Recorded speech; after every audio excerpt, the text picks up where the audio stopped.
ധാരാളം അനുഗ്രഹം വാരിക്കോരി കൊടുത്ത പ്രവാചകനാണ് അയ്യൂബ് നബി അലൈഹിസ്സലാത്തു വസ്സലാം. ആ നാട്ടുകാരുടെ മുഴുവൻ സ്നേഹാദരങ്ങൾ ഏറ്റുവാങ്ങി സുന്ദരമായ ജീവിതത്തിന്റെ നടുവിൽ അയ്യൂബ് നബി അലൈഹിസ്സലാത്തു വസ്സലാം സുഭിക്ഷതയിൽ കഴിയുകയാണ്.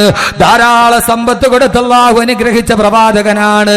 ജീവിതത്തിന്റെ എല്ലാ നന്മകളും കൊടുത്ത പ്രവാചകനാണ്. എല്ലാ അനുഗ്രഹങ്ങളും അല്ലാഹു വാരിക്കോരി കൊടുത്ത പ്രവാചകനാണ് ബഹുമാനപ്പെട്ട അയ്യൂബ് നബി അലൈഹിസ്സലാത്തു വസ്സലാം. ആ നാട്ടുകാരുടെ മുഴുവന് കണ്ണിലുണ്ണിയായി മാറിയ അയ്യൂബ് നബി അലൈഹിസ്സലാത്തു വസ്സലാം. അല്ലാഹു സുബ്ഹാനഹു വ തആല അയ്യൂബ് നബിക്ക് ധാരാളം അനുഗ്രഹങ്ങൾ കൊടുത്തു, ധാരാളം സമ്പത്ത്. ആ നാട്ടുകാരുടെ മുഴുവന് കണ്ണിലുണ്ണിയായ സുന്ദരമായ വീട്ടിൽ താമസിച്ച അയ്യൂബ് നബി അലൈഹിസ്സലാത്തു വസ്സലാം. അയ്യൂബ് നബി അലൈഹിസ്സലാത്തു വസ്സലാമിന് ധാരാളം ഭാര്യമാരുണ്ടായിരുന്നു. എന്താ അവിടെ ഒരു പ്രശ്നം? എന്താ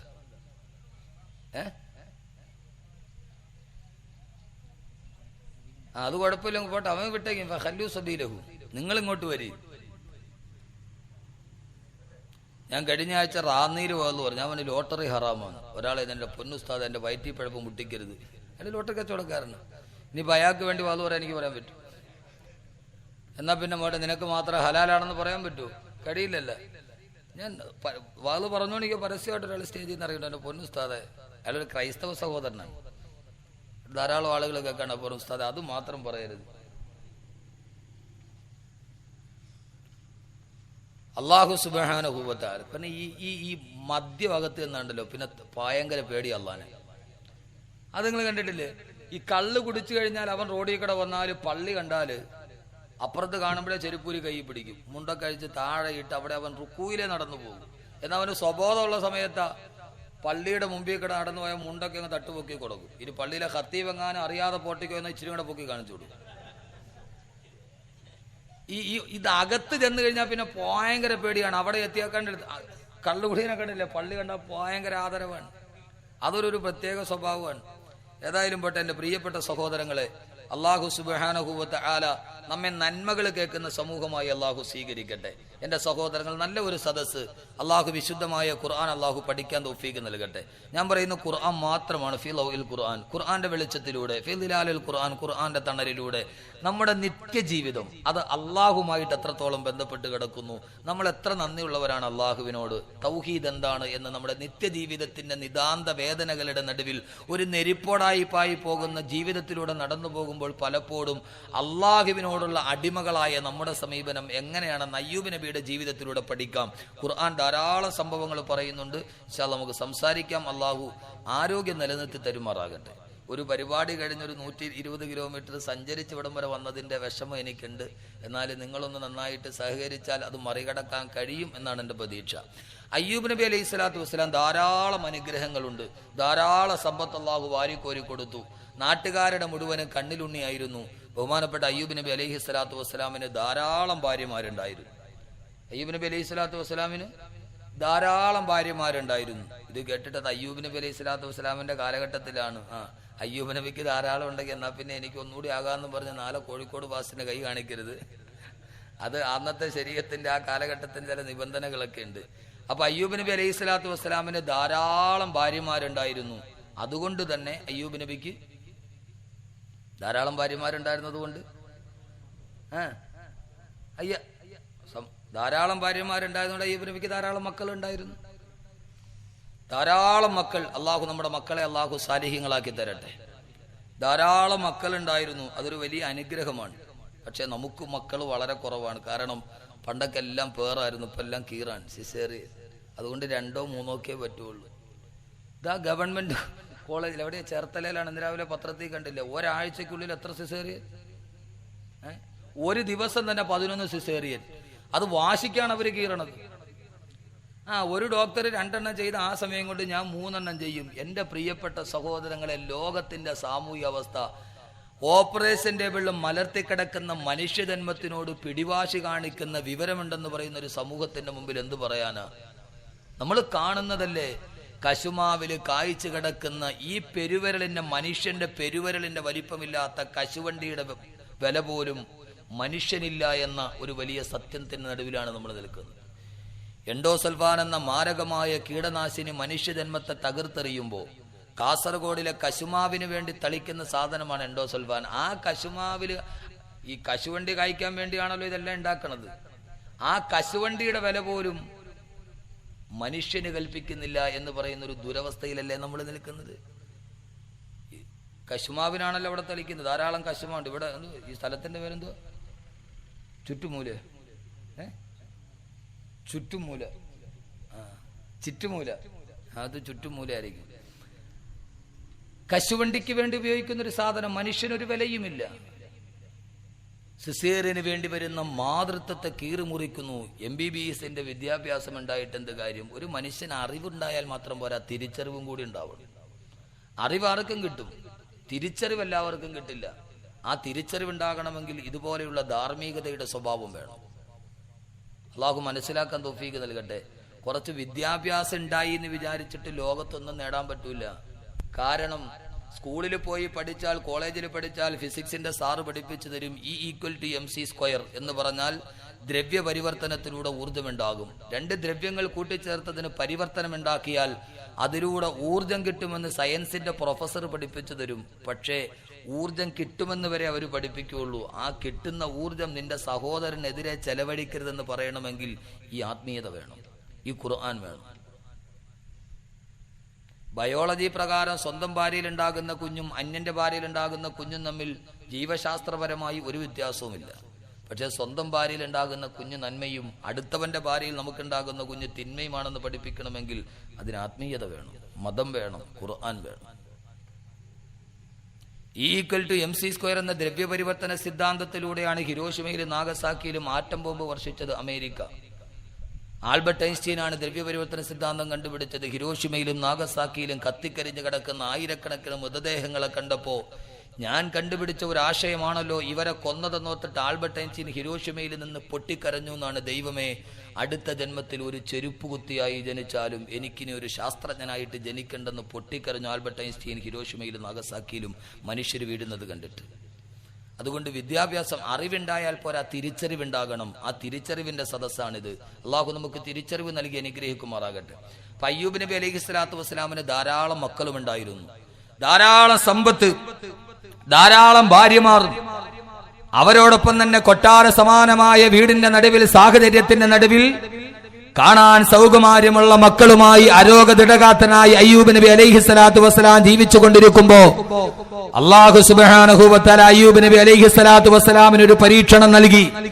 ആ പരീക്ഷണം വരുമ്പോഴാണല്ലോ പലപ്പോഴും നമ്മൾ അള്ളാഹുവിനെ മറന്നു പോകുന്നത്. ജീവിതത്തിൽ എല്ലാവിധ നന്മകളുടെ പ്രവാഹത്തിന്റെ നടുവിൽ അല്ലാഹു അയ്യൂബ് നബി അലൈഹി സ്വലാത്തു വസ്സലാമിന് ഒരു പരീക്ഷണം നൽകി. അയ്യൂബ് നബി അലൈഹി സ്വലാത്തു വസ്സലാമിന് മാരകമായ രോഗം ബാധിച്ചു. അയ്യൂബ് നബി അലൈഹി സ്വലാത്തു വസ്സലാമിന് മാരകമായ രോഗം ബാധിച്ചു. രോഗം ബാധിച്ച് ശരീരം മുഴുവനും വ്രണം വന്നിട്ടത് വല്ലാതെ പടുക്കാൻ തുടങ്ങി. വ്രണം മാറുന്നേയില്ല.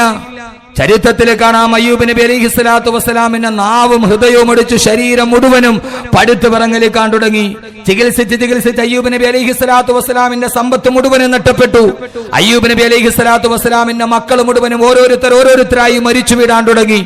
ബഹുമാനപ്പെട്ട അയ്യൂബ് നബി അലൈഹി സ്വലാത്തു വസ്സലാം സുഭിക്ഷതയുടെ നടുവിൽ നിന്ന് മാരകമായ പീഡനത്തിന്റെ പരീക്ഷണത്തിന്റെ നെരിപ്പോടിലേക്ക് വലിച്ചെറിയപ്പെട്ടപ്പോ മക്കൾ ഓരോരുത്തരായി മരിച്ചു കിടക്കുന്നത് അയ്യൂബ് നബി അലൈഹി സ്വലാത്തു വസ്സലാമിന് കാണേണ്ടി വന്നു. ആരോഗ്യമെല്ലാം നഷ്ടപ്പെട്ട് ശരീരം മുഴുവനും പടുത്തു വിറങ്ങലിച്ച് അയ്യൂബ് നബി അലൈഹി സ്വലാത്തു വസ്സലാം കിടപ്പാടം പോലും നഷ്ടപ്പെട്ടു. കിടപ്പാടമില്ലാത്ത, ആരോഗ്യമില്ലാത്ത, ജീവിതത്തിൽ ഒന്നുമില്ലാത്ത ഭർത്താവിന് എന്തിന്? അയ്യൂബ് നബി അലൈഹി സ്വലാത്തു വസ്സലാമിന്റെ ഭാര്യമാർ ഓരോരുത്തരായി അയ്യൂബ് നബി അലൈഹി സ്വലാത്തു വസ്സലാമിനെ കൈയൊടിഞ്ഞു. അവസാനം റഹ്മ എന്ന ഒരൊറ്റ ഭാര്യ മാത്രം അയ്യൂബ് നബിയുടെ കൂടെ നിന്നു എന്നാണ്. ആരോഗ്യമില്ലാത്ത ഭർത്താവ് എന്തിന്? ആരോഗ്യമില്ലാത്ത ഭർത്താവ് എന്തിന്? സൗന്ദര്യമില്ലാത്ത ഭർത്താവ് എന്തിന്? സമ്പത്തില്ലാത്ത ഭർത്താവ് എന്തിന്? പിന്നെ ഭാര്യയ്ക്ക് ആവശ്യമില്ല, ഭാര്യയും പോയി. എന്റെ പൊന്നു സഹോദരങ്ങളെ, ഭാര്യയാണെങ്കിലും മക്കളാണെങ്കിലും നമ്മളോട് സ്നേഹമുണ്ടാകുന്നത് നമുക്ക് ആരോഗ്യമുള്ളപ്പോഴാണ്, നമുക്ക് സൗന്ദര്യമുള്ളപ്പോഴാണ്. വൈകുന്നേരം വരുന്ന പിതാവിനെയും കാത്തുകൊണ്ട് മക്കൾ വാതിൽപ്പടിയിൽ കാത്തു നിൽക്കുന്നത് അവനറിയാം വരുന്ന പിതാവിന്റെ മടിയിൽ തനിക്കുള്ള പലഹാരമുണ്ടെന്ന്. ആ പലഹാരം വാങ്ങിക്കാൻ അവൻ കാത്തു നിൽക്കും. 3 ദിവസം പലഹാരമില്ലാതെ നിങ്ങൾ പോയി നോക്കി, വൈകുന്നേരം നിങ്ങളുടെ മോനെ വാതിൽപ്പടിയിൽ നിങ്ങൾ കാണൂ.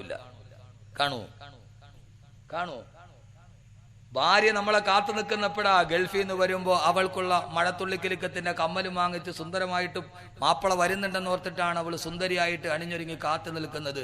തലേ ദിവസം വിളിച്ചിട്ട് എൻ്റെ ഇക്കാമ തീർന്നു, എന്നെ കഫീൽ കയറ്റി വിട്ടു, ഞാനങ്ങ് കയറി വരിക, ബോംബെ വന്നിട്ട് തീവണ്ടി വരാന്ന് പറഞ്ഞാൽ എവരെണ്ണം കാണുമോ? റെയിൽവേ സ്റ്റേഷനിൽ കാണുമോ? ഭാര്യയ്ക്ക് സ്നേഹമുള്ളത് എപ്പോഴാണ്? നമുക്കിതൊക്കെ ഉള്ളപ്പോഴാണ്. അല്ലാന്ന് പറയാൻ പറ്റുമോ? എന്താ നിങ്ങൾ പറയാത്ത? അവരത്രയ്ക്ക് പേടിയാ? എന്താ നിങ്ങൾ ആന്ന് പറയാത്ത? എന്താ അത്രയ്ക്ക് പേടിയാ അവരെ? ബി പി ഉണ്ട്? ബി പി ഉണ്ട് ഇല്ലേ? ബി പി എന്ന് പറഞ്ഞാൽ ബ്ലഡ് പ്രഷർ അല്ല, ഭാര്യയെ പേടിയുണ്ടോന്ന്.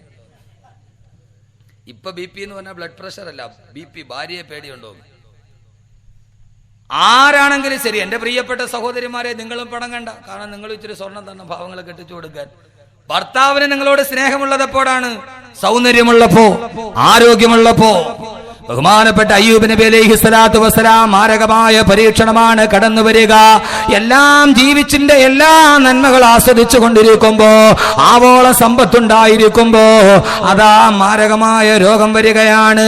അയ്യൂബ് നബിയുടെ ശരീരം മുഴുവനും പഴുത്ത് വിറങ്ങലിക്കുകയാണ്. ഒരാൾക്ക് പോലും കണ്ടിരിക്കാൻ കഴിയാത്ത അവസ്ഥ.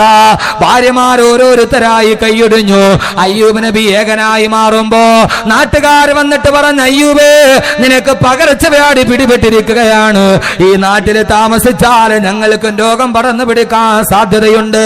അതുകൊണ്ട് ഞങ്ങളുടെ നാട്ടിൽ നിന്ന് മാറിപ്പോകണേ അയ്യൂബേ. ഇതേവരെ സ്നേഹിച്ച ആളുകൾ മുഴുവനും സ്വന്തം നാട്ടിൽ നിന്ന് ആട്ടിയോടിക്കാൻ വരുമ്പോ, എന്റെ പ്രിയപ്പെട്ട സഹോദരങ്ങളെ, ജീവിതത്തിൽ ഒന്ന് ചിന്തിച്ചു നോക്കുക. എല്ലാ നന്മകളുടെ നടുവിൽ നിന്ന് താഴോട്ട് വീഴുമ്പോ ഒരേ ഒരു ഭാര്യ റഹ്മാ ബീവി റളിയല്ലാഹു അൻഹയുടെ കൈ പിടിച്ചിട്ട് അയ്യൂബ് നബി അലൈഹി സ്വലാത്തു വസ്സലാം തന്നെ ആദരിച്ച മനുഷ്യരുടെ നടുവിലൂടെ ഒരാൾ പോലും തിരിഞ്ഞു നോക്കാനില്ലാതെ അയ്യൂബ് നബിയടാ നിബിഡമായ വനത്തിന്റെ നടുവിൽ ഒരു കൊച്ചു കൂര ഉണ്ടാക്കിയിട്ട് അതിൽ താമസിക്കുകയാണ്. അള്ളാഹു നമ്മളെ കാത്തുരക്ഷിക്കുമാറാകട്ടെ. എല്ലാം കൈനിറച്ചുണ്ടായിട്ട് ഒരു സമയത്തെങ്ങാനും ഇല്ലാതെ പോയാ, സഹോദരങ്ങളെ, പണ്ട് മുതൽ ദാരിദ്ര്യമാണെങ്കിൽ പ്രശ്നമില്ല, നേരത്തെ മുതലേ പട്ടിണിയാണെങ്കിൽ പ്രശ്നമില്ല. എല്ലാം കയ്യിൽ നിറഞ്ഞിരുന്നിട്ട് ഒരു സമയത്ത് പെട്ടെന്നെങ്ങാനും തകർന്നു പോയാ, അള്ളാന്റെ റസൂല് പോലും അള്ളാഹുവിനോട് ദുആ ചെയ്തതാണ്, അല്ലാഹുവേ, അല്ലാഹുമ്മ ഇന്നാ നഊദു ബിക മിൻ സവാലി നിഅമതിക വ തഹവൂലി ആഫിയതിക വ ഫുജഅതി നിഅമതിക വ ജമീ സഖതിക വന്നാർ.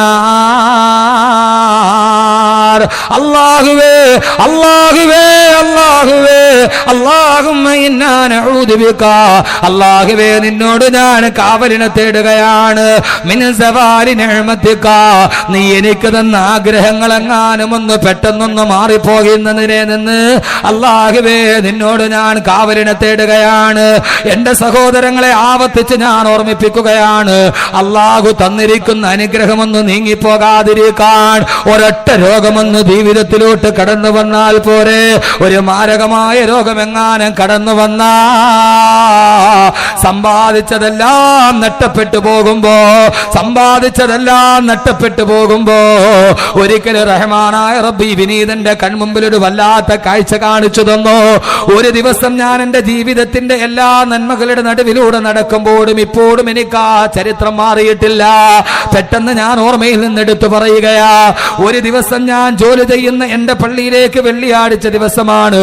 രാവിലെ പ്രഭാഷണം കഴിഞ്ഞ് വന്നതിന്റെ വല്ലാത്ത ക്ഷീണം കാരണത്താൽ കിടന്നുറങ്ങിപ്പോയി.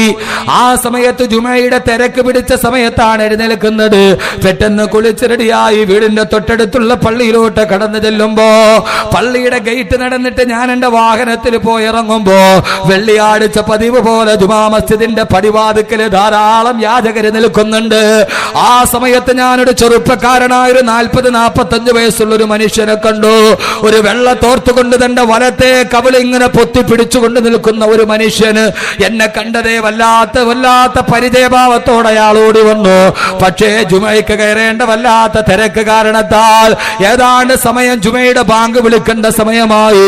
തലേ ദിവസം ദീർഘമായ യാത്ര ചെയ്തതിന്റെ ആലസ്യമുണ്ട്. ആ സമയത്ത് ഞാൻ വാഹനത്തിൽ നിന്നിറങ്ങി എന്റെ റൂമിലോട്ട് കയറുമ്പോ അയാൾ ഓടി വന്നിട്ട് എന്നോട് സലാം പറഞ്ഞു. അദ്ദേഹം അദ്ദേഹം ചോദിച്ചു, ഉസ്താദേ കബീർ ഉസ്താദല്ലേ? ഞാൻ അതേ എന്ന് മറുപടി പറഞ്ഞു. ഉസ്താദിന് എന്നെ പരിചയമുണ്ടോ? പെട്ടെന്ന് ഞാൻ അദ്ദേഹത്തിന്റെ മുഖത്തോട്ട് സൂക്ഷിച്ചു നോക്കി. വലത്തെ കവിൾ ഭാഗത്തൊരു വെളുത്ത തോർത്ത് കൊണ്ട് അമർത്തി പിടിച്ചിട്ടുണ്ട്. എന്താണെന്നറിയാതെ മുഖത്തോട്ട് നോക്കിയപ്പോൾ കവിളല് പോലും ഒട്ടിപ്പിടിച്ചൊരു പ്രാകൃത രൂപമാ. എനിക്ക് അദ്ദേഹത്തെ കണ്ടിട്ടൊരു പരിചയം തോന്നിയില്ല. ഞാൻ പറഞ്ഞു, എനിക്ക് നിങ്ങളെ പരിചയം തോന്നുന്നില്ല. അദ്ദേഹം പറഞ്ഞു, ഒന്നുകൂടി സൂക്ഷിച്ചൊന്നു നോക്കൂ ഉസ്താദേ. എന്റെ പ്രിയപ്പെട്ട സഹോദരങ്ങളെ, എനിക്ക് വല്ലാത്ത ദേഷ്യം വന്നുപോയി. അല്ലാഹു പുറത്തു തരട്ടെ, ഞാൻ എന്റെ അവിവേകം കൊണ്ട് പറഞ്ഞതായിരിക്കാം. അദ്ദേഹം എന്നോട്, ഞാൻ സാധാരണ ചില പിരിവുകാർ വന്നിട്ട് പിരിവ് വാങ്ങിക്കാൻ വേണ്ടി കാണിക്കുന്ന ഒരു തന്ത്രമെന്നതിന്റെ അപ്പുറമൊന്നും ചിന്തിച്ചില്ല. അദ്ദേഹം എന്നോടൊന്ന് സൂക്ഷിച്ചു നോക്കൂ ഉസ്താദേ എന്ന് പറഞ്ഞപ്പോ, ജുമയ്ക്ക് കയറേണ്ട തിരക്ക് കാരണത്താൽ ഒരു ഖത്തീബിന് തിരക്കുള്ള സമയമാണല്ലോ. എത്ര വലിയ ആളാണെങ്കിലും ചെറിയ ആളാണെങ്കിലും ആ സമയത്ത് എനിക്കൊരു വല്ലാത്ത ദേഷ്യം തോന്നിപ്പോയി മനസ്സിൽ. അല്ലാഹു പുറത്തു തരട്ടെ, എന്റെ അഹങ്കാരം കൊണ്ട് തോന്നിയതായിരിക്കാം. ഞാൻ പറഞ്ഞു, എനിക്ക് നിങ്ങൾ അറിയില്ല, എന്താ കാര്യമെന്ന് പറയാൻ പറഞ്ഞിട്ട് അദ്ദേഹത്തിന്റെ കൈയൊന്നുമല്ല തട്ടിമാറ്റി മുമ്പോട്ട് നടക്കുമ്പോ ആ മനുഷ്യൻ എന്തോ പിറുപിറുക്കുന്നത് ഞാൻ കേട്ടു. പെട്ടെന്ന് എന്റെ കാലടി അറിയാതെ പാദം അവിടെ തന്നെ ഉറച്ചുപോയി. നേരെ തിരിഞ്ഞ് ഞാൻ അദ്ദേഹത്തിന്റെ മുഖത്തോട്ട് നോക്കിയിട്ട് ചോദിച്ചു, എന്താ നിങ്ങൾ പറഞ്ഞത്? രണ്ടാമതൊന്നുകൂടി ആവർത്തിച്ചില്ല. അയാൾ പറഞ്ഞത് നന്നായിട്ട് വ്യക്തമായിട്ട് ഞാൻ കേട്ടു. ഞാൻ ചോദിച്ചു, എന്താ നിങ്ങൾ? അദ്ദേഹം പറഞ്ഞൊരു വാക്ക് ഞാൻ എന്റെ മനസ്സിന് എനിക്ക് തന്നെ കുറവുള്ളത് കൊണ്ട് പറയുന്നില്ല. ഞാൻ ചോദിച്ചു, എന്താ നിങ്ങൾ അങ്ങനെ പറയാനുള്ള കാരണം എന്താ? അയാൾ ചോദിച്ചു, ഉസ്താദേ ഞാൻ ആരെന്നറിയുമോ? അയാളുടെ പേര് പറഞ്ഞു, അയാൾ താമസിക്കുന്ന നാടും പറഞ്ഞപ്പോ സുബ്ഹാനല്ലാഹ്, അയാളുടെ കയ്യിലേക്ക് അറിയാതെ കെട്ടിപ്പിടിച്ചിട്ട് ചോദിച്ചു, നിങ്ങൾക്ക് എന്ത് പറ്റിപ്പോയി? 3 വർഷങ്ങൾക്ക് മുമ്പ് ഞാൻ മതപ്രഭാഷണം നടത്താൻ പോയപ്പോ അദ്ദേഹത്തിന്റെ വീട്ടിൽ പോയിട്ട് ഞാൻ ഭക്ഷണം കഴിച്ചതാ. ദുബൈയിൽ നല്ല സുന്ദരമായ ജോലിയിൽ കിടന്ന ചെറുപ്പക്കാരനാ. അള്ളാഹു 3 പെൺമക്കളെയാണ്, ആപ്പിള് പോലെ തോന്നുന്ന 3 പെൺമക്കൾ, വിശാലമായൊരു വീടിന്റെ എല്ലാ സൗകര്യങ്ങളിലും ജീവിച്ച മനുഷ്യന് അയാൾ ആ കോലത്തിൽ കല്ലപ്പോട് ഞാൻ ചോദിച്ചു പോയി, എന്താ പറ്റിയതെന്ന് ചോദിച്ചപ്പോ മനുഷ്യനെ ഞാൻ കയ്യിൽ പിടിച്ചു കണ്ട് റൂമിലേക്ക് കൊണ്ടുപോയി. ഞാൻ അദ്ദേഹത്തോട് പറഞ്ഞ, എന്റെ അറിവില്ലായ്മ കൊണ്ട് പെട്ടെന്ന് എനിക്ക് നിങ്ങളുടെ രൂപം കണ്ടിട്ട് മനസ്സിലായില്ല. അന്ന് എത്രയോ സൗന്ദര്യമുള്ള ചെറുപ്പക്കാരനാ. എന്റെ കൂടെയുള്ള ഉസ്താദന്മാരോട് ഞാൻ പറഞ്ഞു, ഒരു ഗ്ലാസ് ചായ കൊണ്ടുവന്ന് കൊടുക്കുമോ? സമയത്ത് അയാൾ പറഞ്ഞു, ഉസ്താദേ എനിക്ക് ചായ വേണ്ട. എന്താ, ഞാൻ പരിചയം കാണിക്കാത്തതിന്റെ പരിഭവമാണോ എന്ന് ചോദിക്കുമ്പോ അയാൾ പറഞ്ഞു, ഉല്ല ഉസ്താദേ, ഒരു ഗ്ലാസ് പച്ചവെള്ളം കുടിക്കാൻ എനിക്ക് വല്ലാത്ത കൊതിയുണ്ട്. പക്ഷെ ഇതേവരെ എനിക്കതിന് സമ്മതിച്ചിട്ടില്ല. 3 വർഷമായിട്ട് ഒരു ഗ്ലാസ് പച്ചവെള്ളം തൊണ്ടക്കുടിയിലോട്ട് എടുക്കാൻ എനിക്ക് കഴിയില്ല. എന്താന്ന് ചോദിച്ചപ്പോ ഇത് കണ്ടോന്ന് പറഞ്ഞിട്ട് വലതു ഭാഗത്തേക്ക് തോർത്തുകൊണ്ട് അടച്ചു വെച്ച ആ സഹോദരൻ വലത്തെ കവിളിൽ ചേർത്ത് വെച്ച വെളുത്ത തോർത്തുമുണ്ടങ്ങ് എടുത്തു മാറ്റുമ്പോ അള്ളാഹു നമുക്ക് ആർക്കും ആ ഗതി വരുത്താതിരിക്കട്ടെ. മോണയിൽ ക്യാൻസർ ബാധിച്ചിട്ടൊരു പപ്പടത്തിന്റെ വലിപ്പത്തിൽ മോണ മുഴുവനെ ഇളകി മാറിയിട്ട് ഒരു ഗ്ലാസ് വെള്ളം കുടിച്ചാ ആ വെള്ളം മുഴുവനും മോണയിലെ തുളയിലൂടെ വെളിയിലോട്ട് പോകുന്ന ഒരു മനുഷ്യന് ഒരു ഗ്ലാസ് വെള്ളം കുടിച്ചാൽ അത് അണ്ണാക്കിലേക്ക് ഇറങ്ങാതെ വലത്തെ കവിളിന്റെ ഭാഗത്തുള്ള സുഷിരത്തിലൂടെ വെളുക്കലോട്ട് പോകുന്ന ചെറുപ്പക്കാരനെ കാണുമ്പോ ഒരു ഗ്ലാസ് വെള്ളം കുടിക്കാൻ കടിയില്ല ഉസ്താദേ എന്ന് പറഞ്ഞ് ചികിത്സിച്ച് ദുബൈയിൽ നിന്ന് കയറി വന്നു. ഞാൻ ചോദിച്ചു, എങ്ങനെയാ ഈ രോഗം വന്നത്? ഞാൻ ദുബൈയിൽ ജോലി ചെയ്തുകൊണ്ടിരിക്കുമ്പോ രാവിലെ പല്ല് തേക്കുമ്പോൾ മോണയിൽ ഒരു വല്ലാത്ത വേദന തോന്നി. ഞാൻ വെറുതെയാണെന്ന് കരുതി 2 ദിവസം കഴിഞ്ഞു അസഹ്യമായപ്പോൾ ഹോസ്പിറ്റലിൽ പോയി. മരുന്ന് കഴിഞ്ഞിട്ടും കുറവില്ല. അവരവിടെ നിന്ന് നാട്ടിലേക്ക് പറഞ്ഞു വിട്ടു. നാട്ടിലെ ഹോസ്പിറ്റലിൽ നോക്കിയിട്ടും കുറവില്ല. അവസാനം RCCയിൽ ചെല്ലുമ്പോഴാണ് ക്യാൻസർ ആണെന്നറിഞ്ഞത്. എന്റെ കിടപ്പാടം പോലും വിട്ടുപോയി. 3 പെൺമക്കളുമായിട്ട് ഞാൻ ഇന്ന് വഴിയാധാരമായി വാടക തിണ്ണയിൽ കിടക്കുകയാ. ഉസ്താദേ, വാടക കൊടുത്തിട്ട് 3 മാസങ്ങളായി. വാടക കൊടുക്കാനില്ലാതിരിക്കുമ്പോഴാണ് നിങ്ങളുടെ കാര്യം ഓർത്തത്.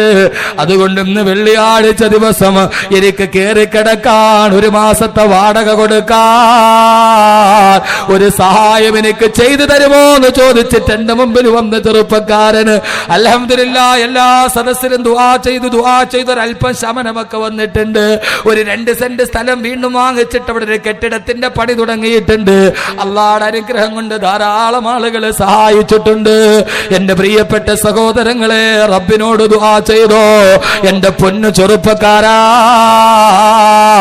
എന്തഹങ്കാരത്തോടെയാ റബ്ബിനെ മറന്നിട്ട് നടക്കുക? പൊന്നുമോനെ, ഒരു നിമിഷത്തിലെങ്ങാനും റബ്ബെങ്ങാനും ഒരു തീരുമാനമെടുത്താ നിന്റെ ഈ കാണുന്ന 6 അടി ശരീരമുണ്ടല്ലോ, ആ ശരീരത്തെ മുഴുവനും നിയന്ത്രിക്കുന്ന ഒരു റിമോട്ട് കൺട്രോൾ മസ്തിഷ്കത്തിന്റെ സെറിബ്രല്ലത്തിന്റെ വലതുഭാഗത്തുണ്ട്. വെറും 4 ഗ്രാം തൂക്കമുള്ള ഒരു ഉണക്കമുന്തിരിയുടെ മാത്രം വലിപ്പമുള്ള 4 ഗ്രാം തൂക്കമുള്ള ഒരു കറുത്ത ഉണക്കമുന്തിരിയുടെ വലിപ്പമുള്ള സെറിബ്രല്ലത്തിന്റെ വലതുഭാഗത്ത് സ്ഥിതി ചെയ്യുന്ന ഹൈപ്പോതലാമസ് എന്ന് പേരുള്ള ആ ഒരൊറ്റ സാധനമാണ് പൊന്നുമോനെ നിന്റെ ഈ കാണുന്ന ശരീരത്തെ നിയന്ത്രിക്കുന്നത്. അത് പ്രവർത്തിക്കുന്നത് കണ്ടാണ് ഉറങ്ങിക്കിടക്കുന്ന നീ എഴുന്നേൽക്കുന്നത്, നിന്റെ ശരീരം വയർക്കുന്നത്, നിനക്ക് ഭക്ഷണം കഴിക്കാൻ തോന്നുന്നത്. ആ ഒരു സാധനമെങ്ങാനും 4 ഗ്രാം മാത്രം വലിപ്പമുള്ള ഒരു ഉണക്കമുന്തിരിയുടെ മാത്രം വലിപ്പമുള്ള 4 ഗ്രാം തൂക്കമുള്ള ആ ഒരൊറ്റ സാധനമെങ്ങാനും അതിനെവിടെയെങ്ങാനും ഒരു കേടുവന്ന പൊന്നുമോനെ, ഇന്ന് രാത്രിയിൽ ചുറ്റുമൂലയിലെ വീട്ടിൽ പോയി കിടന്ന രാവിലെ നീ കണ്ണുരാ ചുറ്റുമൂലപ്പള്ളിയുടെ മിനാരത്തിൽ പിന്നെ നിന്റെ പേര് വിളിച്ചു പറയും. 10 മണിക്കാണ് കബറടക്കമെന്നേ പറയുള്ളൂ. ഇത് ഞാൻ പറഞ്ഞത് മനുഷ്യ ശരീരത്തിന്റെ ആയിരക്കണക്കിന് സങ്കീർണതകളിൽപ്പെട്ട ഒരേ ഒരു സങ്കീർണതയാണ് പറയുന്നതെങ്കിൽ അള്ളാഹുവിനോട് തരാനല്ല ചോദിക്കേണ്ടത്. അള്ളാഹുവേ, തന്നത് നീ നിലനിർത്തണയല്ല. പടച്ചവനെ, നീ ഞങ്ങൾക്ക് നൽകിയ ഈ ആയുസ്, അള്ളാഹുവേ, ഈ നൽകിയ ആരോഗ്യം നീ എത്ര നാള് നിലനിർത്തുമെന്നറിയില്ല. ദേശീയപാതയിലൂടെ ചീറിപ്പാഞ്ഞു വരുമ്പോ തിരുവനന്തപുരം ഗാന്ധി പാർക്കിൽ 7:30 മണിക്കാണ് പ്രഭാഷണം കഴിഞ്ഞിട്ട് ഞാൻ ഇറങ്ങുന്നത്. 9:30 മണിക്കാണ് ഞാൻ ചുറ്റുമൂലയിലെത്തുന്നത്. എന്റെ വാഹനം ഓടിക്കുന്ന എന്റെ ഡ്രൈവർ ഷഹബാസ് എന്ന ചെറുപ്പക്കാരൻ അല്ലാഹു ആരോഗ്യവും ആയുസ്സും നൽകട്ടെ. വാഹന സ്പീഡിൽ ദേശീയപാതയിലൂടെ പാഞ്ഞു വരുമ്പോ പലപ്പോഴും ഞാൻ പറഞ്ഞു, പൊന്നുമോനെ സ്പീഡ് കുറയ്ക്കണേ. ദേശീയപാതയിൽ ചിതറിത്തെറിക്കുന്ന മൃതദേഹങ്ങൾ കാണുമ്പോ വാഹനത്തിന്റെ അകത്ത് കടന്നിട്ട് ബയ്യത്ത് പൊതിയാൻ പോലും പടിയാടെ കൈക്കുമ്പിളിൽ കോരിയെടുക്കുന്ന മൃതദേഹം കാണുമ്പോ പടച്ചറബെങ്ങാനും ഒരു നിമിഷമെങ്ങാനും ഒരു തീരുമാനം വന്ന അള്ളാന്റെ തീരുമാനമെങ്ങാനും ഒരു നിമിഷം വന്ന എത്രയോ മൃതദേഹങ്ങളാണ് ദേശീയപാതയിൽ ചിതറിത്തെറിച്ചുമാണ് പോകുന്നത്. എന്റെ പ്രിയപ്പെട്ട സമൂഹമേ, എന്റെ പ്രിയപ്പെട്ട ചെറുപ്പക്കാരാ, എങ്ങോട്ടാ നീ നിന്റെ ഓട്ടം എങ്ങോട്ടാ പോകുന്നത്?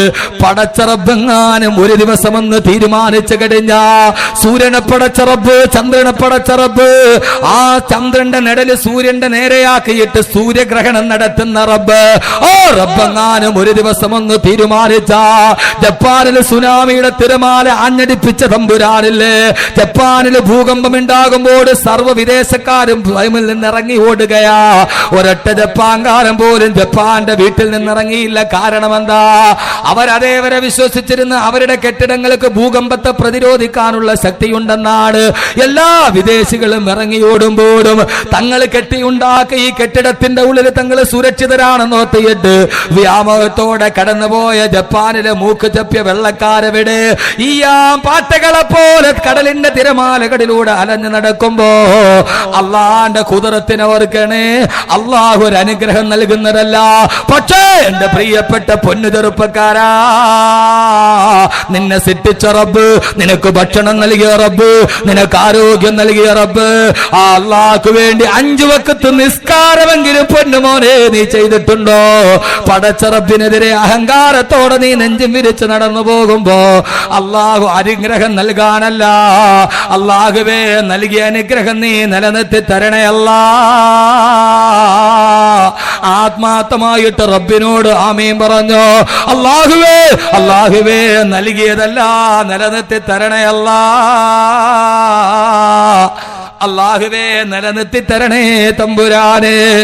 ഇന്നലെ ഞാൻ ഇതേ സമയത്ത് ആറ്റിങ്ങൽ തൊട്ടടുത്ത് ആലങ്കോട് ജുമാ മസ്ജിദിന്റെ മുമ്പിൽ പ്രഭാഷണം നടത്തുകയാ. ഞാൻ സദക്ക ചോദിച്ചപ്പോൾ ഒരാൾ എഴുന്നേറ്റ് പറഞ്ഞു, സാധുക്കളെ സംരക്ഷിക്കാൻ അവിടുത്തെ 50 ചെറുപ്പക്കാർ കൂടി ടല്ലൻ സാറ് ചാരിറ്റബിൾ ടെസ്റ്റ് എന്നുള്ളൊരു ടെസ്റ്റ് ഉണ്ടാക്കി. ഞാൻ ചോദിച്ചൊരു പാവപ്പെട്ടവനെ സഹായിക്കാൻ ആരാണുള്ളത്? ഒരാൾ എഴുന്നേറ്റ് നിന്നിട്ട് പറഞ്ഞു, ഉസ്താദേ 3 ലക്ഷം രൂപ ഞാൻ തരാം. പറയേണ്ട താമസം അടുത്തിരുന്നാൾ പറഞ്ഞു 2 ലക്ഷം ഞാൻ തരാം. ഒരാൾ പറഞ്ഞു, ഉസ്താദേ എന്റെ തൊട്ടടുത്ത പെങ്ങടെ സഹോദരൻ, പെങ്ങടെ മകൻ, ആ മകൻ RCCയിൽ ക്യാൻസർ ബാധിച്ച് കിടക്കുകയാ. സഫീർ എന്ന ചെറുപ്പക്കാരൻ, അള്ളാഹു ശിഫ നൽകി അനുഗ്രഹിക്കുമാറാകട്ടെ. ഒരു സ്വർണ്ണക്കട സ്വന്തമായി നടത്തുന്ന അയാൾ നിൽക്കേണ്ട താമസം തലയിൽ തലവേദന പോലെ തോന്നി. കുറച്ചു കഴിഞ്ഞോട് ബോധം കെട്ടു വീണു. നേരെ RCCയുടെ കവാടത്തിലെത്തുമ്പോ ഡോക്ടർമാര് പറയുന്നു ബ്രെയിൻ ട്യൂമറാണ്. മരണത്തിന്റെയും ജീവന്റെയും ഇടയിൽ പിടയുകയാണ് ആ ചെറുപ്പക്കാരന്. മിനിങ്ങാന്ന് ജൂവല്ലറിയിൽ നിന്നിട്ട് പളപളാമിന്നുന്ന സ്വർണം തൂക്കിക്കൊടുത്ത മനുഷ്യന് ഇന്ന് ജീവിതം തന്നെ അവന്റെ മുന്നിൽ ഒരു തുലാഭാരം പോലെ കിടക്കുകയാണ്. സഹോദരങ്ങളെ, തിരുവനന്തപുരം RCCയുടെ കവാടത്തിൽ എഴുതി വെച്ചിട്ടുണ്ട് ഒരു വാക്ക്, ഈ രോഗം ആർക്കും മന്യമല്ല, ഈ രോഗം ആർക്കും മന്യമല്ല, ഈ രോഗം ആർക്കും മന്യമല്ല. RCCയുടെ കവാടത്തിൽ എഴുതി വെച്ചിട്ടുണ്ട്. അതുകൊണ്ട് റബ്ബിനോട് ദുആ ചെയ്യണേ, അല്ലാഹുവേ, അല്ലാഹുവേ, കരുണക്കടലേ തമ്പുരാനേ, അല്ലാഹുവേ, ഞങ്ങളെ നീ പരീക്ഷിക്കല്ലേ അല്ലാ. കബ് സേ കടി ഗയാ റബ്ബ് ഉമ്മീദ് കേ സഹാരെ, മേരാ ദിൽ ന ജാനെ മേനെ കിസി തരഹ് സെ പുകാരെ.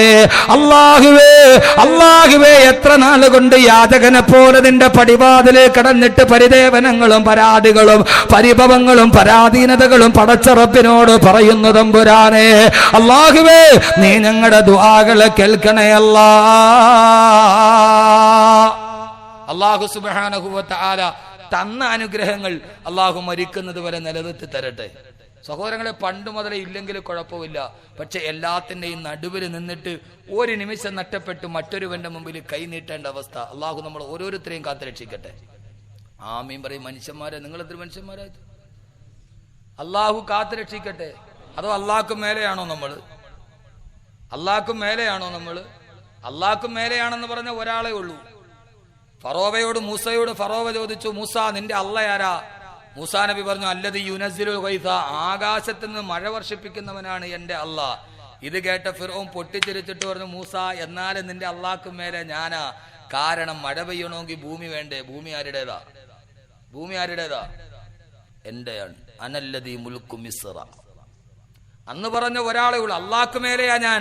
ഏ മൂസ, ആകാശത്തുനിന്ന് മഴ വർഷിക്കണമെങ്കിൽ ഭൂമി വേണ്ടേ മഴത്തുള്ളി വീടാൻ? ഭൂമി ആരുടേതാ? ഭൂമി ആരുടേതാ?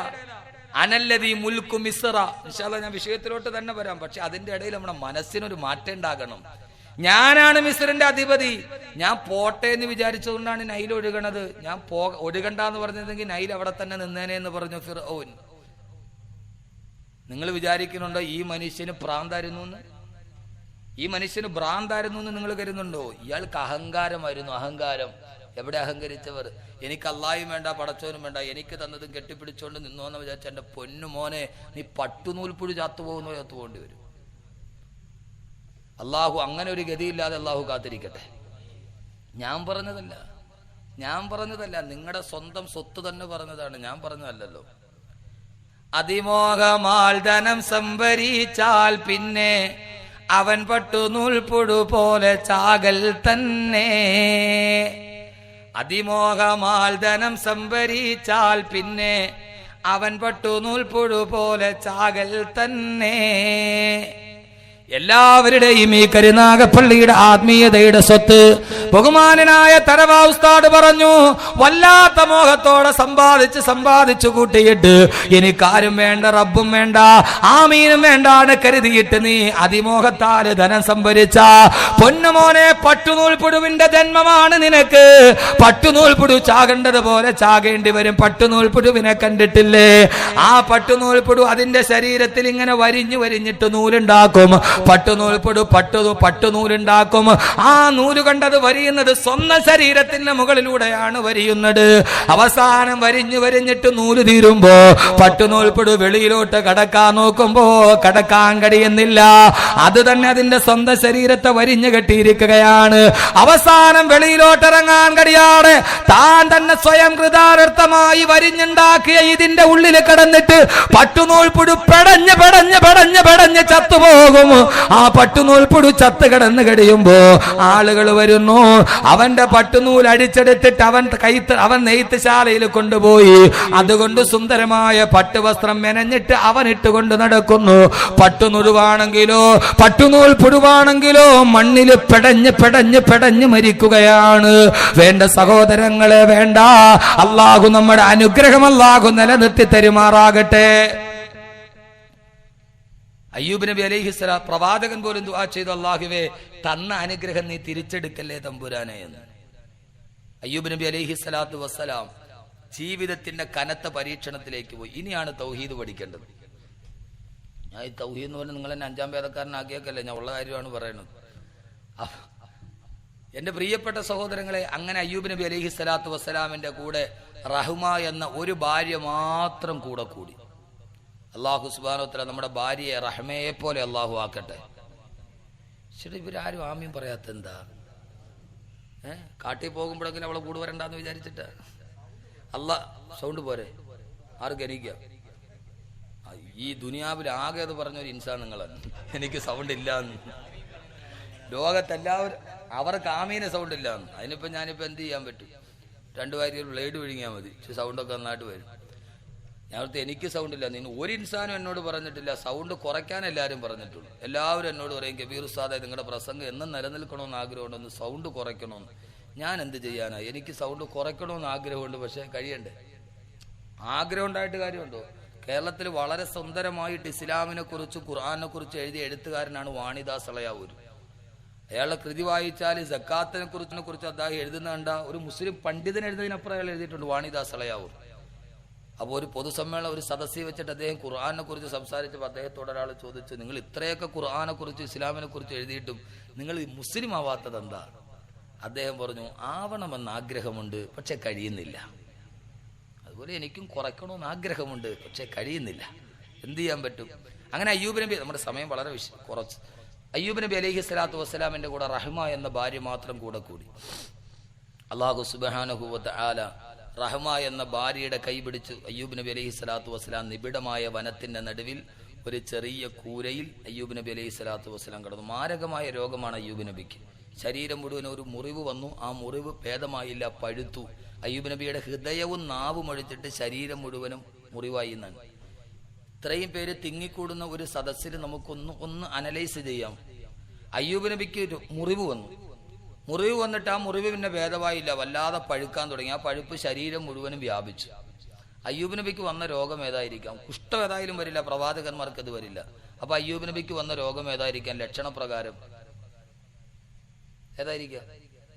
ഒരു മുറിവ് വന്നു, ആ മുറിവ് പഴുത്തു മുറിവ് പഴുക്കാൻ തുടങ്ങി. മുറിവ് ഷുഗർ. ലോകാരോഗ്യ സംഘടന അത് സൈലന്റ് കില്ലർ എന്ന് പറയുന്ന, നിശബ്ദ കൊലയാളി എന്ന് പേരിട്ട് വിളിക്കുന്ന ഷുഗർ ആയിരിക്കാം വന്നത്. എന്റെ അനുമാനമാണ്. ഒരു തഫ്സീറിലുമില്ല, ഒരു വ്യാഖ്യാനത്തിലുമില്ല. To die a bit is diabetes none. Diabetes എന്ന് പറഞ്ഞാൽ അതിന് കൊടുക്കുന്ന നിർവചനം തന്നെ to die a bit is diabetes, ഇഞ്ചിഞ്ചായി മരിക്കുക. ഒന്ന് തുടങ്ങി, പിന്നെ കാലിലായി, അങ്ങനെ ഓരോന്നായിട്ട് വരുന്ന ലോകത്തിലെ ഏറ്റവും വലിയ സൈലന്റ് കില്ലർ എന്നാണ് WHO വേൾഡ് ഹെൽത്ത് ഓർഗനൈസേഷൻ അതിന് പേരിട്ടിരിക്കുന്നത്. അപ്പൊ സ്വാഭാവികമായി ഷുഗറിനെ കുറിച്ചും അള്ളാഹുവിന്റെ ഖുർആൻ പറഞ്ഞിട്ടുണ്ട് എന്നാണ് അതിന്റെ നിഗമനം. ഇത് എന്റെ ചിന്തയാണ്. ധാരാളം എന്നേക്കാൾ അറിവുള്ള ധാരാളം പണ്ഡിതന്മാരുണ്ട്, അവർ ഇതിനെ കാര്യത്തിൽ നന്നായിട്ടൊന്ന് പരതട്ടെ. ഞാൻ എൻ്റെ ഒരു ചെറിയ ചിന്തകൾ അങ്ങോട്ട് പറഞ്ഞു എന്ന് മാത്രം. അള്ളാഹു നമ്മുടെ ചിന്തയിൽ അള്ളാഹു നല്ല ചിന്തകൾ നൽകി അനുഗ്രഹിക്കുമാറാകട്ടെ. ഇതുകൂടി പഠിക്കണമല്ലോ, വെറുതെ വാത് പറഞ്ഞ് മാത്രം നമ്മൾ പോയാൽ പോരല്ലോ. അങ്ങനെ റഹ്മാ ബീബി റളിയല്ലാഹു തആല അൻഹ രാവിലെ ഇറങ്ങും, വൈകുന്നേരം വരെ ഏതെങ്കിലും വീടുകളിൽ പോയി അടുക്കള ജോലി ചെയ്ത് റഹ്മാ ബീബി റളിയല്ലാഹു തആല അൻഹ വൈകുന്നേരമാകുമ്പോൾ ഒരു ഭക്ഷണവുമായി വരും. അയ്യൂബ് നബി കാത്തിരിക്കുകയാണ്. ആ കാത്തിരുന്ന അയ്യൂബ് നബി അലൈഹി സ്വലാത്തു വസ്സലാമിന് ഭക്ഷണം കൊണ്ടുപോയി കൊടുത്ത് കഷ്ടതയിൽ കഴിഞ്ഞുകൂടി റഹ്മാ ബീബി റളിയല്ലാഹു അൻഹ. അള്ളാഹു നമ്മുടെ ഭാര്യമാരെ അങ്ങനെ ആക്കി തരട്ടെ. കഷ്ടപ്പാടുകളിൽ കൂടെ നിൽക്കുന്നവളാണ് ഭാര്യ. ഖുർആനിലെ കുടുംബം എന്നൊരു വിഷയമുണ്ട്. അതിൽ നമുക്ക് പറയാം ഭാര്യ ആരാണ്. ഇൻഷാ അല്ലാഹ് വിഷയം നമ്മൾ പറയും. ഞാൻ ഈ വരുന്ന 21, 22 തീയതികളിൽ, 21 22 ഇവിടെ കാഞ്ഞിപ്പുഴക്കാർ വന്നിട്ടുണ്ട്. 22, 21, 22 ഇൻഷാ അല്ലാഹ് കാഞ്ഞിപ്പുഴയിൽ ഖുർആനിലെ കുടുംബം, അതാണ് വിഷയം. 21, 22 അല്ലേ? അതിൽ നമുക്ക് സംസാരിക്കാം. ഖുർആനിലെ ഭാര്യ, ഖുർആനിലെ വീട്, ഖുർആനിലെ കുടുംബം. കുടുംബം എന്ന് പറഞ്ഞാൽ ആ വാക്കിന്റെ അർത്ഥം തന്നെ എന്താ? മലയാള ഭാഷയിൽ കുടുംബം എന്ന് പറഞ്ഞതിന്റെ അർത്ഥം എന്താ? കൂടുമ്പോൾ ഇമ്പമുണ്ടാകുന്നത് ഏതാണോ അതാണ് കുടുംബം. കൂടുമ്പോൾ ഇമ്പം ഉണ്ടാകണം. വല്ല പെരുന്നാളിന്റെ തലേ ദിവസമൊക്കെ നമ്മുടെ കുടുംബക്കാരെല്ലാം കൂടെ കൂടുമ്പോൾ ഒരു ഇമ്പം ഉണ്ടാകണം. നമ്മുടെ വീട്ടിൽ എല്ലാവരും കൂടെ കൂടുമ്പോൾ ഇമ്പം ഉണ്ടാകുമോ അതോ ഭൂകമ്പം ഉണ്ടാകുമോ? പരിഹരിക്കാൻ പറ്റാത്ത വിഷയം വീട്ടിലെ വിഷയമാണ്. അതുകൊണ്ട് വെച്ചാൽ ആ വിഷയം നമുക്ക് കാഞ്ഞിപ്പുഴയിൽ പറയാം. ഞാൻ പറഞ്ഞ വിഷയം, അയ്യൂബ് നബി അലൈഹി സ്വലാത്തു വസ്സലാമിന്റെ പ്രിയപ്പെട്ട ഭാര്യ റഹ്മാ ബീവി റളിയല്ലാഹു അൻഹ ഖുർആനിൽ കാണാൻ. ഞാൻ പറയുന്ന ഖുർആനാണ്, സൂറത്ത് സ്വാദ്. നന്നായിട്ടൊന്ന് പഠിച്ചു നോക്കി. ഒരു അയ്യൂബ് നബി വൈകുന്നേരം കാത്തു നിൽക്കുന്ന റഹ്മ വരുന്നതും കാത്ത് ഭക്ഷണപ്പൊതിയുമായി. വല്ലാത്ത വിശപ്പാണ്. റഹ്മാ ബീവി റളിയല്ലാഹു അൻഹ വരുന്ന ഭക്ഷണം കൊടുത്തിട്ട് അയ്യൂബ് നബിയുടെ വിശപ്പടക്കുന്നത്. ഒരു ദിവസം അയ്യൂബ് നബി അലൈഹി സ്വലാത്തു വസ്സലാം സന്ധ്യ വരെ കാത്തു നിന്നു. റഹ്മാ ബീവി റളിയല്ലാഹു അൻഹയെ കാണുന്നില്ല. സമയം മൂവന്തിയായി. അയ്യൂബ് നബിക്ക് തോന്നി, ഈ കഷ്ടപ്പാടൊക്കെ സഹിക്കാൻ പറ്റാത്ത റഹ്മയും എന്നെ കൈവിട്ട് കളഞ്ഞു. നിരാശയും സങ്കടവും വന്നപ്പോൾ അയ്യൂബ് നബി പറഞ്ഞു, റഹ്മ ഇന്ന് വരാത്തതെന്താ, താമസിക്കുന്നതെന്താ? അവൾ ഇങ്ങ് വരട്ടെ, അവക്ക് ഞാനിന്ന് 100 അടി കൊടുക്കുന്നുണ്ട് എന്ന് പറഞ്ഞു ബഹുമാനപ്പെട്ട അയ്യൂബ് നബി അലൈഹി സ്വലാത്തു വസ്സലാം. ഭക്ഷണം കാത്തു നിന്നിട്ട് ഭാര്യ ഭക്ഷണവും കാത്തിരിക്കുകയാണ്. ആ സമയത്ത് ഭക്ഷണം സമയത്ത് കൊടുക്കാത്തോണ്ട് അയ്യൂബ് നബി എന്ത് പറഞ്ഞു? ഖുർആനാണല്ലോ, അവൾ ഇങ്ങ് വരട്ടെ, താമസിക്കുന്ന എന്താ ഭക്ഷണം, 100 അടി ഞാൻ അവൾക്ക് കൊടുക്കുന്നുണ്ട്. എന്റെ പൊന്നു സഹോദരങ്ങളെ, ഇത് ഖുർആനാണ്. എന്റെ ശബ്ദം കേൾക്കുന്ന സഹോദരിമാരെ, സമയത്ത് ഭർത്താക്കന്മാർക്ക് ഭക്ഷണം കൊടുത്തില്ലെങ്കിൽ അവരടി തരുമെന്ന് ഖുർആൻ. അയ്യൂബ് നബിയൊക്കെ 100 അടിയാ കൊടുത്തത്, നമ്മളൊക്കെ ഓരോന്നേ കൊടുക്കുള്ളൂ. നന്നായിട്ട് വിശന്നിരിക്കുന്നു ഭർത്താവ്. വിശന്ന് കയറിയ ഭർത്താവ് എന്നിട്ട് ഭക്ഷണം ചോദിച്ചിട്ട് ഭാര്യ താമസിച്ചു. സ്വാഭാവികമായും ഭർത്താവിന് ദേഷ്യം ഉണ്ടാകും. ഭർത്താവ് എന്ത് പറയും? അയ്യൂബ് നബി പറഞ്ഞു, അവൾ താമസിക്കുന്നതാ ഭക്ഷണം കൊണ്ടുവരാൻ, 100 അടി ഞാൻ അവൾക്ക് ഇന്ന് കൊടുക്കുന്നുണ്ട്. ഇത് കേട്ടിട്ട് ഖുർആൻ അവരെ അടിക്കാൻ തെളിവായി എന്ന് കരുതല്ലേ. ഞാൻ പറഞ്ഞതാണ്, ഒരു നിത്യജീവിതവുമായി ഖുർആൻ ബന്ധപ്പെടുകയാണ്. നിത്യജീവിതവുമായി.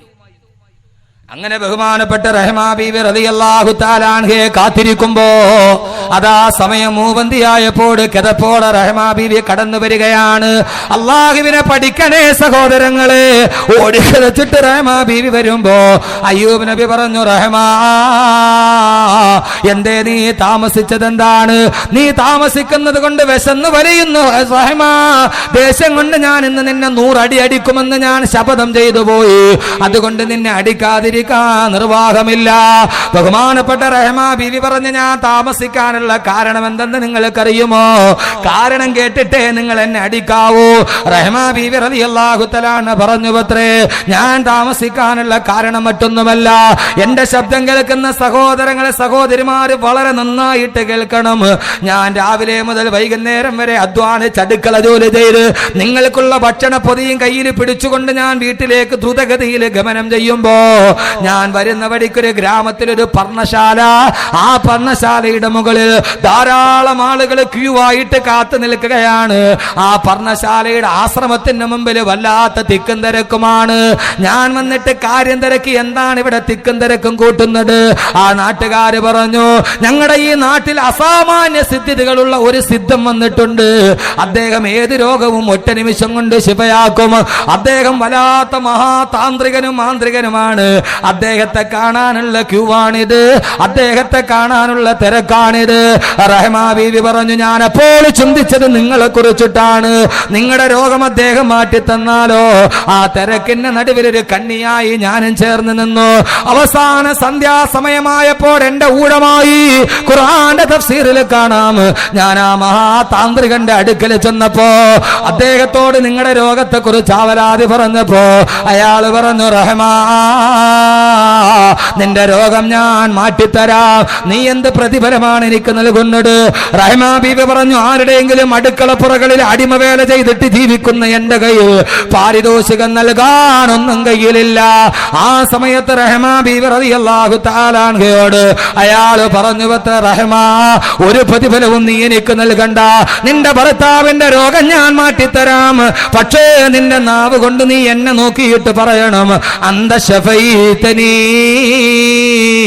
നിന്റെ ഭർത്താവിനോടും അങ്ങനെ പറയണം, അന്ത ശഫൈതനീ, അന്ത ശഫൈതനീ, അന്ത ശഫൈതനീ, നീയാണ് എന്റെ രോഗം ശിവയാക്കിയതെന്നൊന്ന് പറഞ്ഞാ മതി, നീയാണ് എന്റെ രോഗം ശിവയാക്കിയതെന്ന് പറഞ്ഞാ മതി, വേറൊരു പ്രതിഫലവും വേണ്ടെന്ന് പറയുമ്പോ ഒന്നുമല്ലെങ്കിലും നമ്മുടെ പെണ്ണിനെ പോലെയല്ലല്ലോ സഹോദരങ്ങളെ, റിസാലത്തിന്റെ ശരീരത്തോട് കെട്ടിപ്പിടിച്ചു പരിരംഭണം ചെയ്ത് കിടന്നുറങ്ങിയ പെണ്ണല്ലേ. ആ മനസ്സിലൊരു സംശയം തോന്നി, എന്തേ ഇയാൾ ഇങ്ങനെ പറയാനുള്ള കാരണം എന്താണ്? സംശയം തോന്നിയപ്പോൾ ഞാൻ അവിടെ നിന്ന് ഇറങ്ങി നടന്നു, അതുകൊണ്ടാണ് ഞാൻ ഇന്ന് താമസിച്ചതെന്ന് പറഞ്ഞപ്പോ അയ്യൂബ് നബി പറഞ്ഞു, റഹ്മാ, അല്ലാഹു നിന്നെ കാത്തുരക്ഷിച്ചു റഹ്മാ. ആ വന്നിരുന്നത് ഇബ്ലീസാണ്. നിന്റെ പ്രിയപ്പെട്ട ഭർത്താവിന്റെ കട്ടനട്ടങ്ങളുടെ നടുവില് ത്യാഗത്തോടെ നീ നടന്നു പോകുമ്പോ നിന്നെ വഴിപടപ്പിക്കാൻ ഇബ്ലീസ് കോലം മാറി വന്നതാണ്.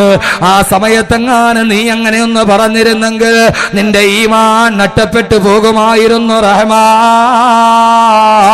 എന്ന അയ്യൂബ് നബി അലൈഹിസ്സലാത്തു വസ്സലാം പറയുമ്പോ, എന്റെ പ്രിയപ്പെട്ട സഹോദരങ്ങളെ, മാരകമായ രോഗം ബാധിക്കുകയാണ്, കുട്ടികൾ ഓരോരുത്തരായി മടന്നു പോവുകയാണ്, ആയിരക്കണക്കിന് വ്യാജസിദ്ധന്മാരുടെ പർണശാലകൾ ഉദയം ചെയ്യുമ്പോ നമ്മുടെ വിശ്വാസത്തിന്റെ ശൈഥില്യത്തെ ചൂഷണം ചെയ്തിട്ട് ഇതേപോലെ ഇബ്ലീസിന്റെ പൈശാചികതയുടെ 1000 അവതാരങ്ങൾ വരുമ്പോ അവിടെ പോയി ഈമാൻ നഷ്ടപ്പെടുത്തല്ലേ എന്റെ പ്രിയപ്പെട്ട പെങ്ങളെ. ആയിരക്കണക്കിന് അവതാരങ്ങളുടെ നടുവില്, ആയിരക്കണക്കിന് അവതാരങ്ങളുടെ നടുവില് ഏതവതാരങ്ങളാന്നറിയുമോ? മനുഷ്യദൈവാവതാരങ്ങൾ പറഞ്ഞിട്ട് അല്ലാഹു അല്ലേ നിന്നോട് പറഞ്ഞത്, എടാ നിന്റെ രോഗം ഞാൻ മാറ്റിത്തരാമടാ, 5 വഖത്ത് വന്നിട്ട് നിസ്കരിച്ചിട്ട് അത്തഹിയാത്തിലൊന്നിരിക്കാൻ പറഞ്ഞാൽ ഇരിക്കാൻ പറ്റാതെ മനുഷ്യാവതാരങ്ങളുടെ മുമ്പില് ചമ്രം പടിഞ്ഞിട്ട് പ്രാണിക്ക് ഹീലിംഗ് നടത്തുന്ന എന്റെ പ്രിയപ്പെട്ട മുസ്ലിം ചെറുപ്പക്കാരാ, അതിജീവനകലയുടെ ആയോധനാകല പഠിക്കുന്ന ആയിരക്കണക്കിന് വ്യാജ അവതാരങ്ങളുടെ മുമ്പിൽ പോയിട്ട് ബ്രീത്ത് ചെയ്യുന്ന, ഒരു നേരം അത്തഹിയാത്തിലിരിക്കാൻ നിനക്ക് മനസ്സില്ല, ഒരു നേരം ഖുർആനോദാൻ നിനക്ക് മനസ്സില്ല. മനുഷ്യാവതാരങ്ങളുടെ മുമ്പിൽ ഏത് മനുഷ്യാവതാരമാണെന്നറിയുമോ? അള്ളാഹുവിന്റെ ആയിരക്കണക്കിന് സൃഷ്ടികളിൽ പെട്ട കടലിന്റെ തിരമാല ഒന്നിരമ്പി ആത്തു വന്നപ്പോ ആത്തുവരുന്ന തിരമാലകളുടെ മുമ്പിൽ നിന്ന് രക്ഷപ്പെടാൻ സ്വന്തം ആശ്രമത്തിന്റെ 8ാം നിലയിലെ കോടിക്കയറിയ അവതാരങ്ങള് എന്റെ സഹോദരങ്ങളെ, അവർക്ക് രക്ഷപ്പെടാൻ കഴിയുന്നില്ല. രക്ഷപ്പെടാൻ വേണ്ടി കടന്നുപോയ, അല്ലാഹുവിലുള്ള വിശ്വാസം നഷ്ടപ്പെടുത്തി പോയ, അഖില സുന്നത്ത് വൽ ജമാഅത്തിന്റെ ആശയാദർശങ്ങൾ അടിയറ വെച്ചു പോയ എന്റെ പ്രിയപ്പെട്ട മുസ്ലിം സഹോദരാ സഹോദരി, റഹിമാ ബീവിയുടെ മുമ്പിലും നിന്റെ ജീവിതത്തിൽ പ്രയാസങ്ങൾ കടന്നു വരുമ്പോ, നിന്റെ ജീവിതത്തിൽ ബുദ്ധിമുട്ടുകൾ വരുമ്പോ, കച്ചവടം നല്ല ലാഭത്തിലിരിക്കുമ്പോൾ പെട്ടെന്നാണ് തകർച്ചയുണ്ടാകുന്നത്, മക്കള് മാരകമായ രോഗത്തിനടിമപ്പെടുകയാണ്, ആ സമയത്ത് ഹൃദയമൊന്ന് തകർന്നു പോകുമ്പോ പിശാചിന്റെ ദുർബോധനത്തിൽ പെട്ടുപോകരുത്. ഇവിടെയാണ് തൗഹീദ് കാത്തു സൂക്ഷിക്കേണ്ടത്, ഇവിടെയാണ് ഈമാൻ കാത്തു സൂക്ഷിക്കേണ്ടത്. അതുകൊണ്ടാണ് ഞാൻ താമസിച്ചതെന്ന് ബഹുമാനപ്പെട്ട ബീവി റഹ്മാ റളിയല്ലാഹു തആല അൻഹാ, ഇവിടെയാണ് തൗഹീദ് ഉണ്ടാകേണ്ടത്. നമ്മൾ പലപ്പോഴും നമ്മുടെ മനസ്സ് പതറിപ്പോകുന്നത് എവിടെയാ? ഇവിടെയാണ്. ഇൻഷാ അല്ലാഹ് എങ്ങനെ ഈ രോഗം മാറിയെന്ന് ഞാൻ പറഞ്ഞുതരാം. ഖുർആൻ കേൾക്കട്ടെ. മക്കളില്ലാത്തവർക്ക് മക്കളുണ്ടായില്ലേ? ഖുർആൻ പറഞ്ഞില്ലേ? അള്ളാഹു എങ്ങനെയാണ് മാറ്റിത്തന്നത്? അള്ളാഹു എങ്ങനെയാണ് മാറ്റിത്തന്നത്? യഥാർത്ഥ തൗഹീദ് പഠിക്കാൻ അള്ളാഹു തൗഫീക്ക് നൽകട്ടെ. റഹ്മാ ബീവി റളിയല്ലാഹു തആല ഇത് പറഞ്ഞപ്പോൾ അയ്യൂബ് നബിക്കും വലിയ വിഷമായി. പടച്ചോനെ, എന്റെ രോഗം മാറാൻ വേണ്ടിയാണല്ലോ എന്റെ റഹ്മാ പോയി അവിടെ ക്യൂവിൽ നിന്നത്, അതുകൊണ്ടാണല്ലോ അവളെ താമസിച്ചത്. എങ്കിലും ഞാൻ ദേഷ്യം വന്നപ്പോൾ അവളെ 100 അടി അടിക്കൂന്ന് പറഞ്ഞില്ല. ഇനിയിപ്പോ എന്ത് ചെയ്യും? സത്യം ചെയ്ത് പറഞ്ഞതല്ലേ, 100 അടി അടിക്കൂന്ന് പറഞ്ഞല്ലേ, അടിക്കാതിരിക്കാൻ പറ്റുമോ? എന്ത് ചെയ്യും? പഠിക്കും സഹോദരങ്ങളെ. ഖുർആൻ ഓദീൻ ഇതിനേക്കാളും വലിയ ആസ്വാദ്യമുള്ളൊരു ഗ്രന്ഥവേദാവുള്ളത്. എന്റെ പൊന്നു പെങ്ങളെ, വ്യാഴാഴ്ച രാവിലെ മുബാറക്കായിട്ട് ലോറിക്കാരൻ നോബിളിന്റെ കഥ വായിക്കണോ? മംഗളോ മനം വായിക്കണോ? അള്ളാഹുവിന്റെ ഖുർആൻ ഞാൻ ഖുർആനിലേക്കാണ് നിങ്ങളെ ക്ഷണിക്കുന്നത്. അള്ളാഹുടെ ഖുർആൻ ഒന്ന് ഓതാൻ പഠിച്ചുകൂടെ എന്റെ പ്രിയപ്പെട്ട കുഞ്ഞുങ്ങളെ? എന്തേ നിങ്ങൾക്ക് അതിന് കഴിയാത്തത്? ഇത്രയും നന്നായിട്ടൊരു സംഭവം പറയുന്ന ഏതാ ഉള്ളത്? മനോരമയിൽ ഇത്രയും നന്നായിട്ട് സംഭവം പറയൂ? അയ്യോ, മനോരമ വായിക്കാൻ പോണ പെണ്ണിന്റെ അവസ്ഥ എന്താ? അവൾ ഏറ്റവും അവസാനം നോവൽ വായിക്കും. മേരിക്കുട്ടി ആത്മഹത്യ ചെയ്യാൻ തീരുമാനിച്ചു. അവൾ കയറെടുത്തു, മച്ചിന്റെ മുകളിൽ കയറി, കയറിൽ കുരുക്കിട്ടു. കഴുത്തിലേക്കിടാൻ നേരത്ത് അവൾ ഭർത്താവിനെയും മക്കളെയും ഒക്കെ മനസ്സിലോർത്തു. ഇല്ല, അവൾ ഉറച്ചു, ഞാൻ ഇനി ജീവിക്കുന്നില്ല. കയറിൽ കുരുക്കിട്ടു, കഴുത്തിലേക്ക് കുരുക്ക് കയറ്റിയിട്ടു. താഴേക്ക് ചാടാൻ അവൾ ഒരു കാല് പൊക്കി തുടരും. സംഭവം തീർന്നു. ഈ ഒരു കാല് പൊങ്ങിയോടുകൂടെ തീർന്നു, തുടരും. ഇത് വായിച്ച നമ്മുടെ താത്താക്ക് എന്തില്ല, പിന്നെ ഉറക്കമില്ല. രാത്രി ഭർത്താവ് വരുമ്പോൾ കിടന്നുറങ്ങുമ്പോൾ അങ്ങോട്ട് തിരിയുന്നു. മേരിക്കുട്ടിയുടെ വഫാത്ത് കഴിഞ്ഞോ 3-ാം പാത്തി കഴിഞ്ഞോന്ന് അറിഞ്ഞുകൂടാ. അങ്ങോട്ട് തിരിയുന്നു, ഇങ്ങോട്ട് തിരിയുന്നു, കിടന്നിട്ട് ഉറക്കം വരുന്നില്ല. എന്തു പറ്റി?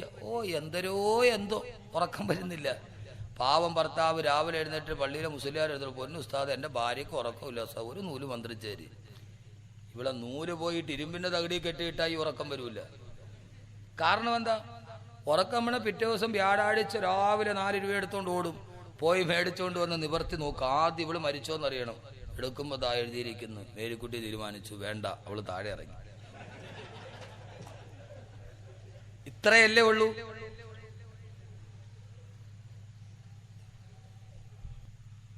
ഇത്രയല്ലേ ഉള്ളൂ. എന്നാൽ എന്റെ പൊന്നു സഹോദരിമാരെ, ഞാൻ എന്റെ എല്ലാ അവശതയുടെയും വിവശതയുടെയും ഞാൻ സംസാരിക്കുകയാണ്. പക്ഷെ എനിക്കൊരൊറ്റ ആഗ്രഹമുള്ള അള്ളാഹിന്റെ ഖുർആൻ മനസ്സിലാക്കണം. നിങ്ങൾ അള്ളാഹുവിന്റെ ഖുർആൻ പഠിക്കണം. നിങ്ങൾ അള്ളാഹുവിന്റെ ഖുർആനിൽ അള്ളാഹു പറഞ്ഞു, നീ ഭാര്യയും ഭർത്താവും തമ്മിൽ വഴക്കുണ്ടായപ്പോ 100 അടി അടിക്കുമെന്ന് ശപഥം ചെയ്തു. അള്ളാഹു പരിഹാരം പറഞ്ഞു. എത്ര സുന്ദരമാ ഖുർആന്റെ ചരിത്രം കേൾക്കാൻ. അള്ളാഹു ഒരു പോംവഴി പറഞ്ഞു കൊടുത്തു, അയ്യൂബേ പേടിക്കണ്ട, ഭാര്യ 100 അടി അടിച്ചോ, നീ ശപഥം ചെയ്തല്ലേ, സത്യം ചെയ്തതല്ലേ, നീ ശപഥം ചെയ്തത് അങ്ങനെ തന്നെ ചെയ്തോളൂ. ഖുർആൻ സൂറത്ത് സ്വാദ്. ഞാനീ പറയുന്ന ഖുർആനാണ്. ഖുർആൻ സൂറത്ത് സ്വാദ്. وخذ بيدك لغثا فاضرب به ولا تهنث إنا بددناه صابرا.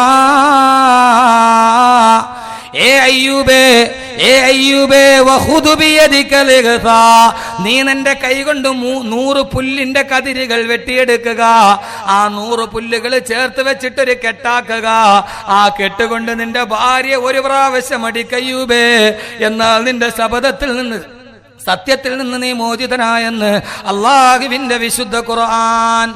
അള്ളാഹ് പറഞ്ഞു, അയ്യൂബേ വഖുദ് ബിയദിക ലഗത, അയ്യൂബേ നീ നിന്റെ കൈ കൊണ്ട് പോയി 100 പുല്ല്, എന്താ പറയാ, പോച്ചെന്ന് പറയോ, പില്ലെന്ന് പറയോ, പുല്ലെന്ന് പറയോ, എന്താ പറയും, പുല്ല്, പോച്ച, വഫീ റിവായത്തുൻ ഉഖറ, പോച്ച. പല സൈസ് പലത് പറയാതല്ലോ ആട്ടെ. പോച്ചെന്ന് പറയുന്നത് തിരുവനന്തപുരം ഭാഗത്താണ്. ഇവിടെ പുല്ലെന്ന് പോയി, ഒറ്റ കതിര്, പുൽക്കതിര്, എന്തേലും ആകട്ടെ. പേടിയാ പറയാൻ, അതുകൊണ്ടാണ് ഈ ചോദിച്ചിട്ട് പറയണ, പേടിയാണ് പറയാൻ, അതുകൊണ്ടാണ്. ഓരോരുത്തടുത്ത് ഓരോ പ്രശ്നങ്ങളാണ്. പള്ളിയിൽ സെക്രട്ടറി, പ്രസിഡന്റ്, ഖജാൻജി ഒക്കെ ഇരിക്കുന്നു, വഅ്ദ് പറയുന്നു, പ്രസിഡന്റും ഉണ്ട്. ഊളന്റെ കഥ പറഞ്ഞു. ആളുകൾ മുഴുവൻ തലതല്ലി ചിരി. ഊളന് ഞാൻ പറയേണ്ട താമസം ആളുകൾ ചിരിക്കാൻ തുടങ്ങി. ഭയങ്കര ചിരി, തലതല്ലി ചിരി. ഞാൻ പെട്ടുപോയി. പടച്ചനിപ്പോ എന്താ ഇപ്പൊ കഥ? ഇങ്ങനെ ചിരിക്കാൻ കാര്യം എന്താ? നാട്ടുകാർ മുഴുവൻ, എനിക്കറിയില്ല. ഞാൻ പിന്നെ നോക്കിയാൽ കുഴപ്പമൊന്നുമില്ല. എൻ്റെ മുണ്ടൊക്കെ കൊടുത്തിട്ട് തന്നെ ഇരിപ്പുണ്ട്. പ്രസംഗത്തിനിടയിൽ ഇപ്പൊ അതെല്ലെങ്ങാനും അറിയാൻ പാടില്ലാണ്ടാണ് ഒന്നുമില്ല. എല്ലാം പ്രസിഡന്റാണ് ചമ്മി അടിച്ചവിടെ ഇരിക്കുന്നത്. എല്ലാം കഴിഞ്ഞിറങ്ങിയപ്പോൾ ഞാൻ പള്ളിയിലെ ഖത്തീബിനോട് ഊളെന്ന് പറയുമ്പോൾ ഇത് മാത്രം ചിരിക്കാൻ കാര്യം എന്താ? അപ്പോൾ ഒരു പൊന്നുസ്താദ്, അപ്പൊ അവിടുത്തെ പള്ളി പ്രസിഡന്റിന്റെ ഇരട്ടപ്പേര് ഊളന്നാ. എനിക്കറിയാം സംഭവം നമുക്കറിയാൻ പറ്റില്ലല്ലോ. അപ്പൊ ഓരോ നാട്ടിലും ഓരോ ഭാഷ ഉണ്ടാവും. ഇവിടെ പറയുന്ന ഭാഷയല്ല വേറെടുത്ത ഭാഷ. തിരുവനന്തപുരം ഭാഗത്ത് പോച്ചെന്ന് പറയും. അവരുടെ ഭാഷ തന്നെ ഒരു വല്ലാത്ത ഭാഷയാണ്. എന്തരടെ അപ്പി സുഖങ്ങളൊക്കെ തന്നെ, വെള്ളങ്ങളൊക്കെ കുടിച്ചാടെ, എല്ലാം ബഹുവചനമാണ്. ഞാൻ പൂന്തറയൊക്കെ ഓതുമ്പോൾ അവധി കഴിഞ്ഞ് പോകുമ്പോൾ നമുക്ക് ഭക്ഷണം നൽകുന്ന വീട്ടില് അവരൊക്കെ ചോദിക്കും, അപ്പി സുഖങ്ങളൊക്കെ തന്നെ, നാട്ടില് എല്ലാം ബഹുവചനമാണ്. അത് സഹിക്കാം. പിന്നെ വീണ്ടും ചോദിക്കും, നാട്ടിൽ വാപ്പാമാർക്കൊക്കെ സുഖം തന്നെയുടെ.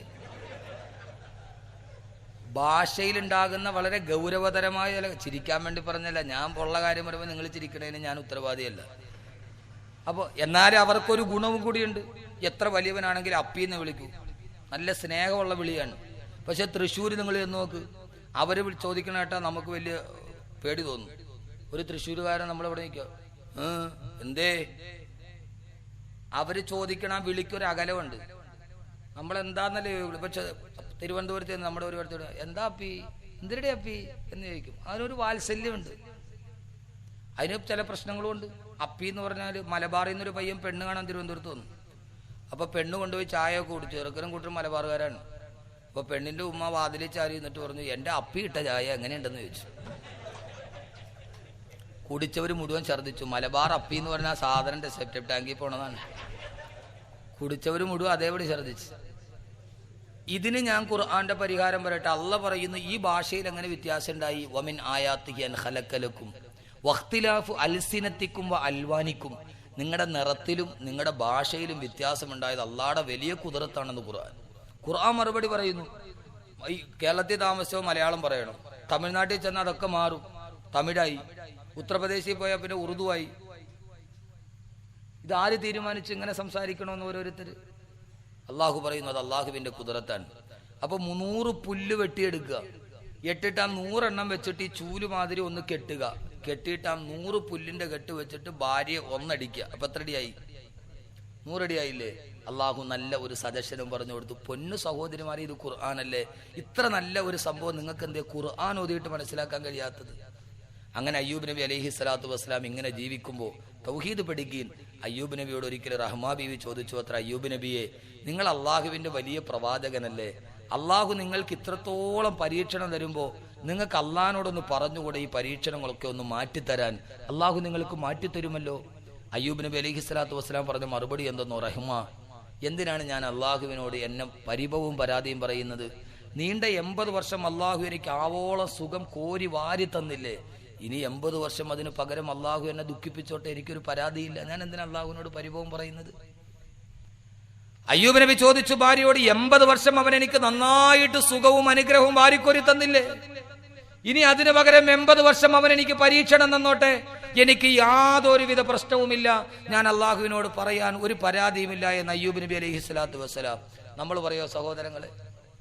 നമ്മൾ പറയോ നമുക്കെല്ലാം കിട്ടി ഒരു നേരം പിടച്ചു പോയാ നിക്കരിച്ചിട്ടൊന്നും കാര്യമില്ല. കാരണം എന്താ? ഇത്രയും നാൾ അള്ളാഹു തന്നതിനെ കുറിച്ച് ഓർക്കൂല. നന്ദി കെട്ടവൻ. ഒരു മനുഷ്യൻ തലവേദനയാണെന്ന് പറഞ്ഞ് തലയിൽ കെട്ടിക്കൊണ്ട് വരുന്നു. റാബിയത്തുൽ അദവിയ റളിയല്ലാഹു അൻഹ വഴി വെച്ച് കണ്ടു. എന്തു പറ്റി? തലവേദനയാണ്. റാബിയത്തുൽ അദവി വിളിച്ചട, നന്ദി കെട്ടവനെ, ഇത്രയും നാൾ നിന്റെ തലയ്ക്ക് ഒരു വേദനയും ഇല്ലാതിരുന്നിട്ട് എന്റെ തലയ്ക്ക് വേദനയേ ഇല്ല എന്ന് ലോകത്തോട് പറയാൻ നിനക്കൊരു അടയാളം വെക്കണമെന്ന് തോന്നിയില്ലല്ലോ. ഇപ്പൊ ഒരു നേരം തലയ്ക്ക് വേദന വന്നപ്പോൾ അല്ല എനിക്ക് തലവേദന തന്നു എന്ന് ലോകത്തെ അറിയിക്കാൻ വേണ്ടി അടയാളവും കെട്ടിവെച്ചുകൊണ്ട് നടക്കുന്ന നന്ദി കെട്ടവനെ എന്ന് ചോദിച്ചു റാബിയത്തുൽ അദവിയ റളിയല്ലാഹു. നമുക്ക് കിട്ടാത്തതിനെ കുറിച്ചാണ് വേവലാതി, കിട്ടിയതിനെ കുറിച്ച് നമുക്കൊരു വലിപ്പവും ഉണ്ടാകാറില്ല. അവസാനം ഇത്രയേറെ മാരകമായ പരീക്ഷണങ്ങൾ ഉണ്ടാകുമ്പോ അയ്യൂബ് നബി അലൈഹി സ്വലാത്തു വസ്സലാം അള്ളാഹുവിനോട് ദുആ ചെയ്തു. എങ്ങനെയാ ദുആ ചെയ്തത്? നിത്യജീവിതത്തിന്റെ ഏറ്റവും നമ്മൾ അനുഭവിക്കുന്ന വിഷയങ്ങളാണ് ഞാൻ പറയുന്നത്. അയ്യൂബ് നബി അലൈഹി സ്വലാത്തു വസ്സലാം അള്ളാഹുവിനോട് ദുആ ചെയ്തു. എങ്ങനെയാണ് ദുആ ചെയ്തത്? അള്ളാഹുവിന്റെ വിശുദ്ധമായ ഖുർആൻ തന്നെ പറയുന്നത് കേൾക്കുക. വഅയ്യൂബ ഇദ്നാദാ റബ്ബഹു അന്നീ മസ്സനിയൽ ളുർറു വഅന്ത അർഹമുർ റഹീമീൻ. അയ്യൂബ് നബി അലൈഹി സ്വലാത്തു വസ്സലാം അള്ളാഹുവിനോട് ദുആ ചെയ്യുകയാണ്. അല്ലാഹുവേ, അല്ലാഹുവേ, അല്ലാഹുവേ, അല്ലാഹുവേ, അന്നീ മസ്സനിയൽ ളുർറു, എന്റെ ജീവിതത്തിൽ ഞാൻ വല്ലാത്ത വിഷമത്തിലാണ്, എനിക്കൊരു വല്ലാത്ത വിപത്ത് വന്ന് പെട്ടുപോയി തമ്പുരാനെ. അല്ലാഹുവേ, വഅന്ത അർഹമുർ റഹീമീൻ. അല്ലാഹുവേ, നീ അറിയാതെ എന്റെ ജീവിതത്തിൽ ഒന്നും സംഭവിക്കുകയില്ല. നീയാണെങ്കിലോ നിന്റെ അടിമകളോട് ഏറ്റവും കനിവുള്ളവനാണല്ലോ തമ്പുരാനെ. അയ്യൂബ് നബിയുടെ ദുആ പഠിപ്പിക്കുകയാണ് ഖുർആൻ. അള്ളാഹു പഠിപ്പിക്കുക. ദുആ ചെയ്യുന്നതിനും ഒരു മാന്യതയുണ്ട്. അയ്യൂബ് നബി എന്താ ദുആ ചെയ്തത്? അല്ലാഹുവേ, അന്നീ മസ്സനിയ ദുർറു, ഞാനൊരു വലിയ വിഷമത്തിലാണ്, നീ അറിയാതെ എന്റെ ജീവിതത്തിൽ ഒരു വിഷമം ഉണ്ടാകൂല. അല്ലാഹുവേ, നീയാണെങ്കിലോ വഅന്ത അർഹമുർ റഹീമീൻ, നീ അടിമകളോട് ഏറ്റവും കരുണയുള്ളവനാണ്. അല്ലാഹുവേ, നീ എനിക്ക് മാറ്റി തരണോന്ന് പോലും അയ്യൂബ് നബി പറഞ്ഞില്ല. അയ്യൂബ് നബിയുടെ ദുആ എങ്ങനെയാ? എന്റെ പൊന്നു സഹോദരങ്ങളെ, ദുആ ചെയ്യുമ്പോൾ ചില ദുആ അല്ലാഹുക്ക് പെട്ടെന്ന് ഇഷ്ടപ്പെടും. അതെന്താ? വിനയത്തോടെ, പടച്ചോനെ, എനിക്കൊരു വലിയ വിഷമത്തിലാണ് ഞാൻ, നീ അറിയാതെ എന്റെ ജീവിതത്തിൽ ഒന്നും സംഭവിക്കൂല, നീയാണെങ്കിലോ വഅന്ത അർഹമുർ റഹീമീൻ, നീ വലിയ കരുണയുള്ളവനാണ്. അല്ലാഹുവേ, മാറ്റിത്തരണോന്ന് പോലും പറഞ്ഞില്ല. നമ്മളെങ്ങനെയാ? പടച്ചവനെ മാറ്റിത്ത അല്ലാഹുവേ എന്ന് പറഞ്ഞ 4 നിലവിളിയും ബഹളം. അയലോക്കത്തുള്ളവനെ കിടക്കാൻ പറ്റൂല, അടുത്ത് കിടക്കണവനെ കിടക്കാൻ പറ്റൂല, ഈട്ടിയും ബഹളവും. അള്ളാഹു പറഞ്ഞത് എന്താ? അള്ളാഹു പറഞ്ഞതെന്താ? ادعوا ربكم تضرعا وخفيا دون الجهر من القول بالغدو والآصال ولا تكن من الغافلين. ഉദൂ റബ്ബക്കും തളർറുഅൻ വഖുഫിയ, നിങ്ങളുടെ അള്ളാഹുവിനെ വിനയത്തോടെ സാവധാനത്തിൽ നിങ്ങൾ വിളിക്കീൻ. ദൂനൽ ജഹരി മിനൽ ഖൗലി, ഉറക്ക വിളിക്കേണ്ട കാര്യമൊന്നുമില്ല എന്ന അള്ളാഹുവിന്റെ ഖുർആൻ. ദുആ ചെയ്യുന്നതിനും ഒരു മാന്യതയുണ്ട്. അള്ളാഹിനോട് ചോദിച്ചു, അള്ളാഹുവേ പടച്ചതമ്പുരാനെ, നീ കരുണയുള്ളവനാണല്ലോ അല്ലാഹ്. കേക്കീൻ സഹോദരങ്ങളെ, ഇതാണ് തൗഹീദ്. ജീവിതത്തിന്റെ എല്ലാ പ്രയാസങ്ങളിലും അള്ളാഹിനെ ഓർക്കണം. അള്ളാഹുവിന് അയ്യൂബ് നബിയുടെ ദുആ വല്ലാതെ ഇഷ്ടപ്പെട്ടു പോയി. അള്ളാഹുവിന്റെ ഖുർആൻ ഒരു വലിയ ചരിത്രം വിതൽ വിടത്തുകയാണ്.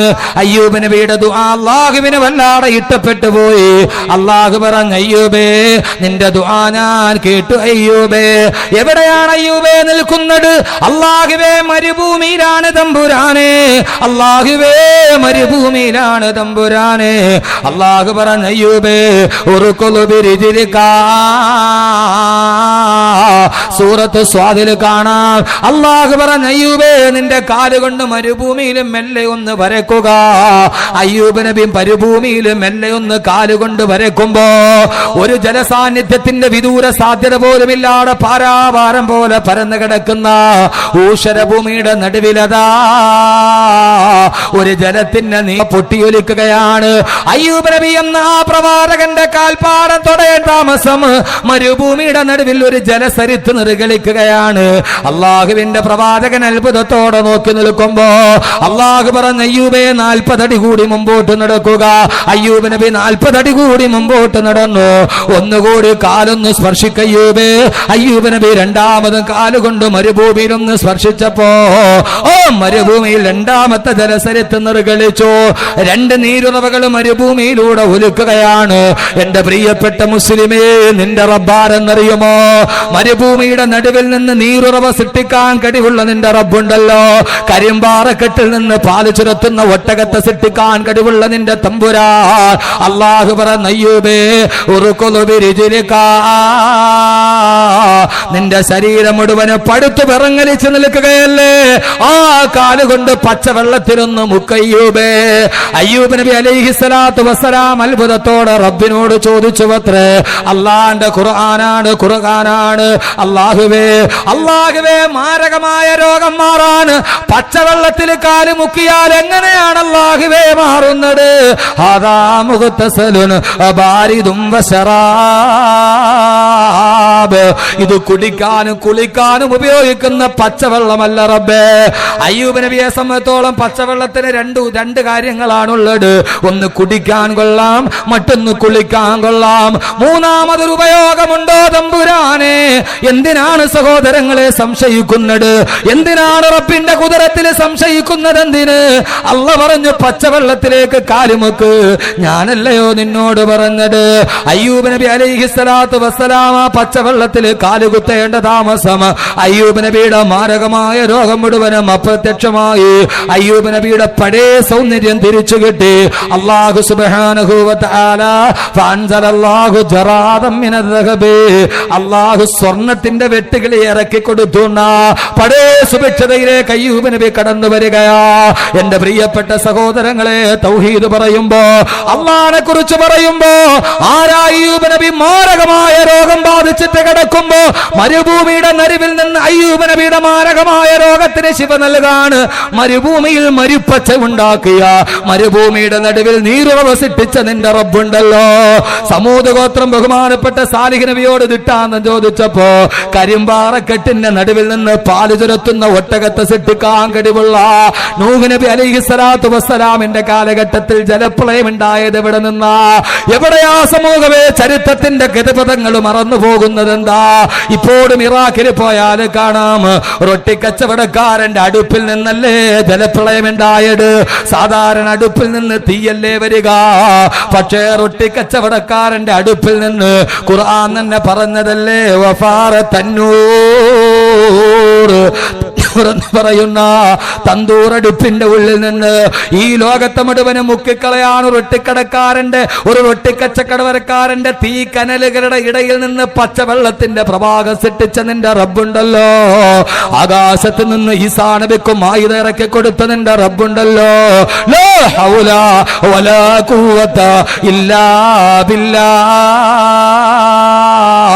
നിന്റെ ജീവിതത്തിന്റെ സർവ്വപ്രയാസങ്ങൾ പറയാൻ കഴിയുന്ന, നിന്റെ ജീവിതത്തിന്റെ ആകുലതകളും വ്യാകുലതകളും പറയാൻ കഴിയുന്ന, പച്ചവെള്ളത്തിൽ കാലുമുക്കിയപ്പോൾ രോഗത്തിന് ശിഫ നൽകിയതിന്റെ തമ്പുരാൻ. എന്തേ സഹോദരാ, പ്രയാസങ്ങൾ വരുമ്പോ, പരീക്ഷണങ്ങൾ വരുമ്പോ അള്ളാനെ മറന്നുപോയതെന്താ? റബ്ബിനെ മറന്നുപോയതെന്താ? അയ്യൂബ് നബിയുടെ മാരകമായ രോഗത്തിന് ശിഫ കൊടുത്ത റബ്ബിനെ മറന്നുപോയതെന്താ? എന്റെ സമയത്തിന്റെ പരിമിതി കൊണ്ടാണ് പറയാൻ കഴിയാത്തത്. 120-ാമത്തെ വയസ്സിലല്ലേ സക്കരിയ നബിക്ക് അല്ലാഹു മക്കളെ കൊടുത്തത്. 98-ാമത്തെ വയസ്സിലല്ലേ അശാബിന്ദ് ഫാക്കൂദ് ഗർഭം ധരിച്ചത്. 120 വയസ്സുള്ള സക്കരിയ നബിക്ക് മക്കളെ കൊടുക്കാൻ അല്ലാഹുക്ക് കഴിവുണ്ടെങ്കിൽ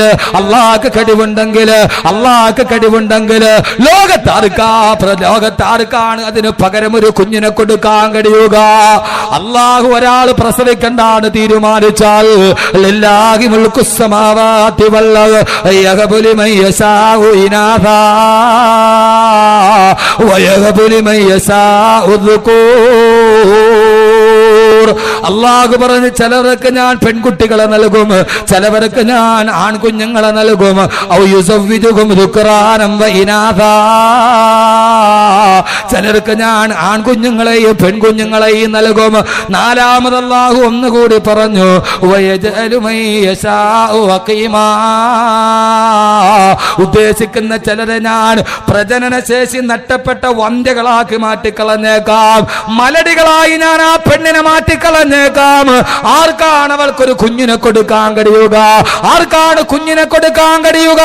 പാത്തുവൈൻഡർ സോജേണറും ചന്തടിലേക്ക് പോകട്ടെ, പക്ഷെ ഒരു മനുഷ്യ കുഞ്ഞിനെ ഒരു മാതാവിന്റെ ഗർഭപാത്രത്തിൽ ഉൽപ്പാദിപ്പിക്കാൻ ആർക്കാണ് കഴിയുന്നതെന്ന് റബ്ബ് ചോദിക്കുമ്പോ 10 ഗ്യാലൻ വെള്ളവും 7 ബാർ സോപ്പുകൾ നിർമ്മിക്കാൻ ആവശ്യമുള്ള കൊഴുപ്പും 9000 പെൻസിലുകൾക്കുള്ളിലെ കാർബണും 2200 തീപ്പെട്ടിക്കോലുകൾക്കുള്ളിലുള്ള ഫോസ്ഫറസും ഒരു സാമാന്യം വലിയ ആണിയിലുള്ളത്ര ഇരുമ്പും ഒരു കോഴിക്കൂട് വെള്ളയെടുക്കാൻ ആവശ്യമുള്ള ചുണ്ണാമ്പും ഒരൽപ്പം മഗ്നീഷ്യവും സൾഫറും ശരിയായ അനുപാതത്തിൽ കൂട്ടിക്കുടച്ചാൽ കൃത്രിമമായിട്ടൊരു മനുഷ്യ ശരീരം ഉണ്ടാക്കാമെന്ന് ശാസ്ത്രം പറയുമ്പോ ആർക്കാ ആ മനുഷ്യ ശരീരത്തിൽ ഉമ്മാന്റെ ഗർഭാശയത്തിൽ മുളപ്പിക്കാൻ കഴിയുക?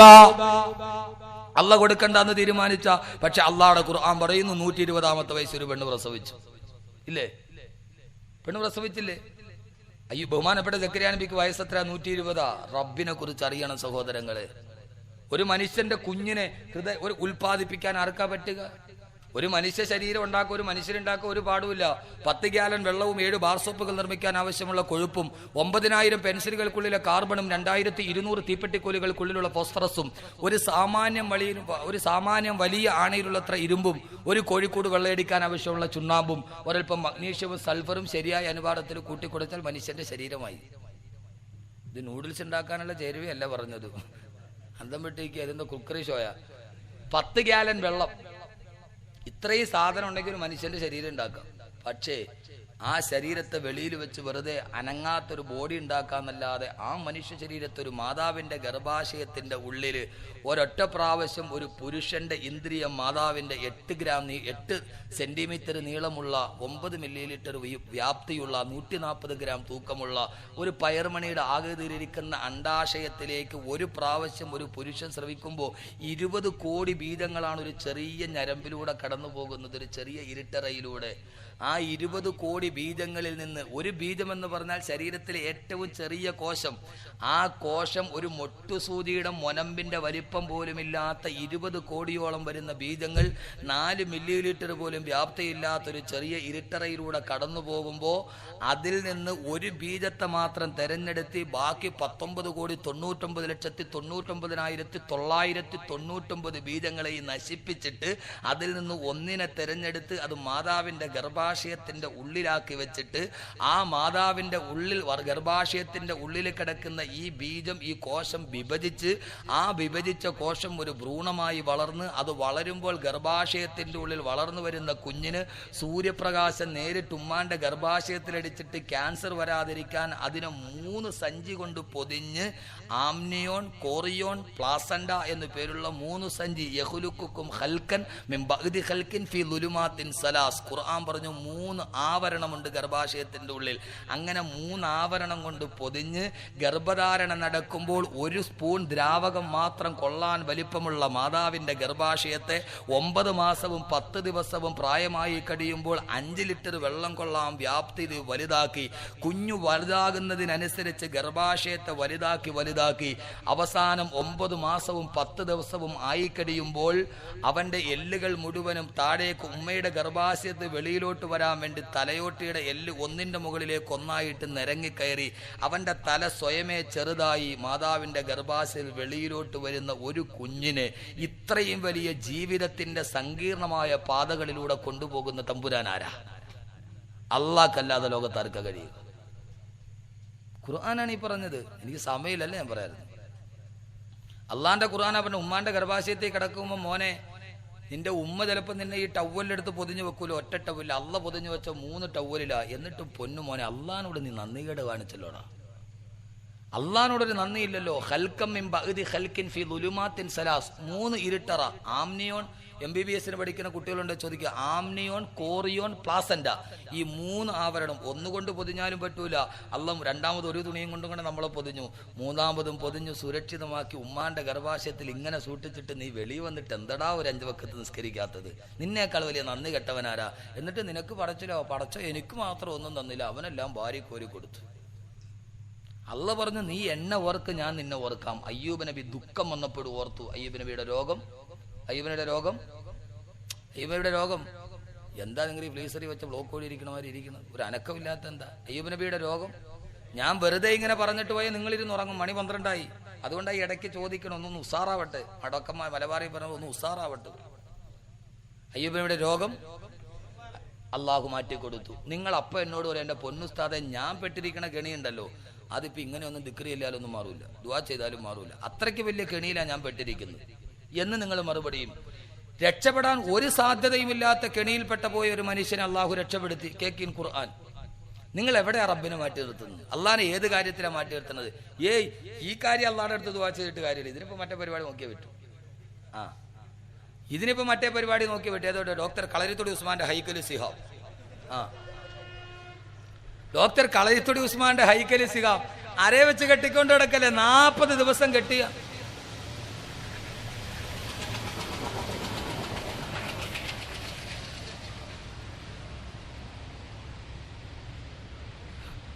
അല്ല കാത്തു, ഞാനൊത്ത് ജപ്പാൻ ഇതിന്റെ അടുത്താണ്. എന്റെ പ്രിയപ്പെട്ട സഹോദരങ്ങളെ, അള്ളാഹുവിന്റെ ഖുർആനാണ് നമ്മളോട് പറയുന്നത്, അള്ളയാണ് പറയുന്നത്. കളരിത്തൊടി ഉസ്മാന്റെ ഹൈക്കലിസിയ ഇന്റർനെറ്റിൽ പരസ്യം കണ്ടില്ലേ? വാങ്ങിച്ചു കെട്ടിയ 40 ദിവസം കെട്ടിയാൽ കോടിപതിയാവും. എന്നാ പിന്നെ അയാൾ ആദ്യം കെട്ടിയാൽ പോരായിരുന്നു, ഇത് വിൽക്കാൻ നടക്കണോ? ഇവിടെ പകയാ നിനക്ക് ഒന്ന് ചിന്തിച്ചു പോരെ.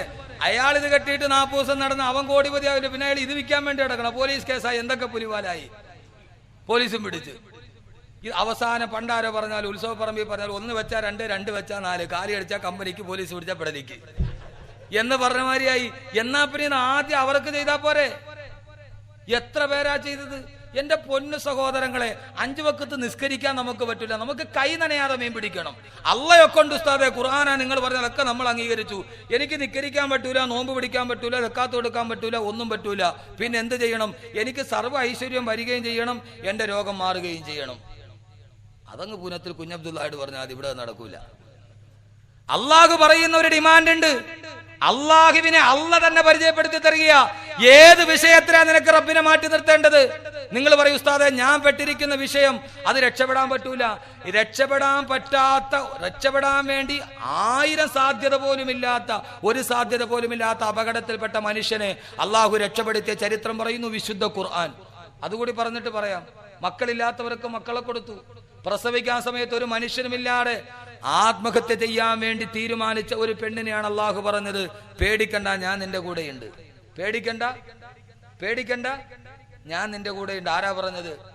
അള്ളയാ പറഞ്ഞത്. പക്ഷെ ആരാവണം? അള്ളാന്റെ അടിമയാകണം, അള്ളാന്റെ അടിമയാകണം. അബുദു ദീഗർ അബുദുഹു ചീസേ ദീഗർ മസറാപ്പ ഇന്തിസാറോ മുന്തസർ. അള്ളാടെ അടിമയാകണം, വേറെ ആരുടെ അടിമയായാ പോരാ. നമ്മൾ ഇന്ന് പലതിന്റെയും അടിമയാണ്.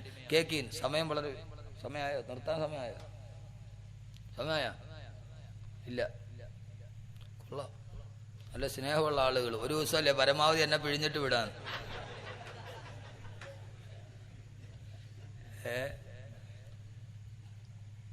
ഈ പാമ്പ് ഈ കൂടെ കാണാൻ തുടങ്ങിയിട്ട് കുറെ നാളായില്ലേ. അള്ളാഹു പറയുന്നു, ഖുർആൻ വരിക, സൂറത്ത് യൂനുസ്. അള്ളാഹു പറയുകയാണ്, ബഹുമാനപ്പെട്ട യൂനുസ് നബി അലൈഹി സ്വലാത്തു വസ്സലാം, ഈ ഖുർആന്റെ സന്ദേശം എത്തിക്കണം മനുഷ്യ മനസ്സുകളിൽ. ഇതിന്റെ സംഘാടകരായി വന്ന എന്റെ പൊന്നു ചെറുപ്പക്കാരോട് ഞാൻ പറയുകയാണ്, ഈ ഖുർആൻ നിങ്ങളുടെ ജീവിതത്തിന്റെ ഒരു വലിയ ഗ്രന്ഥമായി മാറണം, ഇതൊരു അഭിനിവേശമായി മാറണം. അള്ളാഹുവിന്റെ ഖുർആൻ പഠിക്കാൻ തയ്യാറാകണം. അള്ളാഹു അങ്ങനെ ആക്കി തരുമാറാകട്ടെ. യൂനുസ് നബി അലൈഹി സ്വലാത്തു വസ്സലാം, ചുരുക്കി പറയാൻ, കഥ പറയൽ, ചരിത്രം പറയൽ എന്റെ വിഷയമല്ല. പക്ഷെ ഖുർആൻ ചരിത്രം പറയുന്ന എന്തിനാ? വെറുതെ അല്ല. ലഖദ് കാന ഫീ ഖസസിഹിം ഇബ്റത്തുൽ ലിഉലിൽ അൽബാബ്. ഖുർആൻ ചരിത്രം പറയുന്നതിൽ ചിന്തിക്കുന്നവർക്ക് ദൃഷ്ടാന്തമുണ്ട്. യൂനുസ് നബി നീനവ എന്ന് പറയുന്ന പ്രദേശത്ത് പ്രബോധനം നടത്തുകയാണ്. അവിടെ യൂനുസ് നബി ധാരാളം നാൾ വഅ്ള് പറഞ്ഞു. അവസാനം ഒരു മനുഷ്യൻ പോലും നന്നായില്ല. 40 വർഷം വഅ്ള് പറഞ്ഞു യൂനുസ് നബി, ഒരു മനുഷ്യൻ പോലും നന്നായില്ല, മാറിയില്ല. പിന്നെ അല്ലേ ഞാൻ ഒരു ദിവസം ഇവിടെ പറഞ്ഞിട്ട്, യൂനുസ് നബി 40 ദിവസം പറഞ്ഞിട്ട് മാറിയില്ല. അവസാനം യൂനുസ് നബിക്ക് നിരാശയായി. യൂനുസ് നബി ഇനി ഇവന്മാര് നന്നാവൂല എന്ന് പറഞ്ഞ് അടുത്ത നാട്ടിലേക്ക് പോകാൻ തീരുമാനിച്ചു. അങ്ങനെ യൂനുസ് നബി അലൈഹി സ്വലാത്തു വസ്സലാം തുറമുഖത്തെത്തി. കപ്പലിൽ അങ്കൂരമിടുന്ന തുറമുഖം ധാരാളം കേട്ട സംഭവമാണ്, പക്ഷെ ഒന്നുകൂടി നിങ്ങൾ കേൾക്കുക. അങ്ങനെ യൂനുസ് നബി അലൈഹി സ്വലാത്തു വസ്സലാം കപ്പലിലോട്ട് കയറാൻ തീരുമാനിച്ചു. അള്ളാഹു ഏൽപ്പിച്ച ഒരു ദൗത്യത്തിൽ നിന്ന് അള്ളാഹുവിന്റെ കൽപ്പനയില്ലാതെ ഒരു പ്രവാചകൻ മാറൽ അവരെ സംബന്ധിച്ചിടത്തോളം പാടില്ലാത്തതാണ്. പാടില്ലാത്ത ഒരു കാര്യം ചെയ്ത യൂനുസ് നബി കപ്പലിൽ കയറി.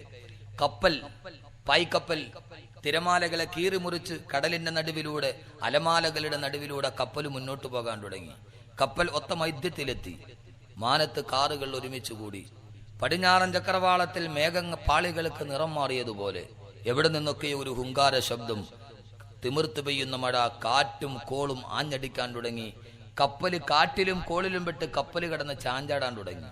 കപ്പിത്താൻ അന്നത്തെ ശൈഥില്യത്തിന്റെ ചിന്ത വിളിച്ചു പറഞ്ഞു, പാപിയായ ഏതോ ഒരു മനുഷ്യൻ ഈ കപ്പലിൽ കയറിയിട്ടുണ്ട്, അതുകൊണ്ട് കടലമ്മ കോപിക്കുകയാണ്. ഈ കപ്പലിലുള്ള പാപിയെ എടുത്ത് വെളിയിലെറിഞ്ഞാൽ ബാക്കി എല്ലാവരും രക്ഷപ്പെടും. ആരാണ് പാപി എന്നറിയണം. ആരാണ് പാപി എന്നറിയാം. കപ്പലിലുള്ള ഒരാളെ എടുത്ത് വെളിയിലെറിഞ്ഞാൽ ബാക്കി എല്ലാവരും രക്ഷപ്പെടും. അതാണല്ലോ നല്ലത്. ഈ ഇന്ത്യക്കാരുടെ കൗടില്യം പറയുമ്പോൾ കേരളക്കാരെന്ന് പറഞ്ഞാൽ ഭയങ്കര ബുദ്ധിമാന്മാരാന്നാ പറയുന്നത്. കുരുട്ടുബുദ്ധി. ഗൾഫിൽ പോയി അറബീനെ വാറ്റുകാരുണ്ടാക്കാൻ പോലും പഠിപ്പിച്ച ആളുകളാണ് മലയാളികൾ. പാവ അറബിക്ക് അതറിഞ്ഞുകൂടാന്ന്. അവന് ഇംഗ്ലണ്ടിന്റെ സാധനം ഈ സ്വന്തം വാറ്റുകാരുണ്ടാക്കാൻ അറബിയെ പഠിപ്പിച്ച് കുടിപ്പിച്ചു കൊടുത്ത് മലയാളിയാണ്, അല്ലേ? അല്ലാതെ പറയാൻ പറ്റുമോ?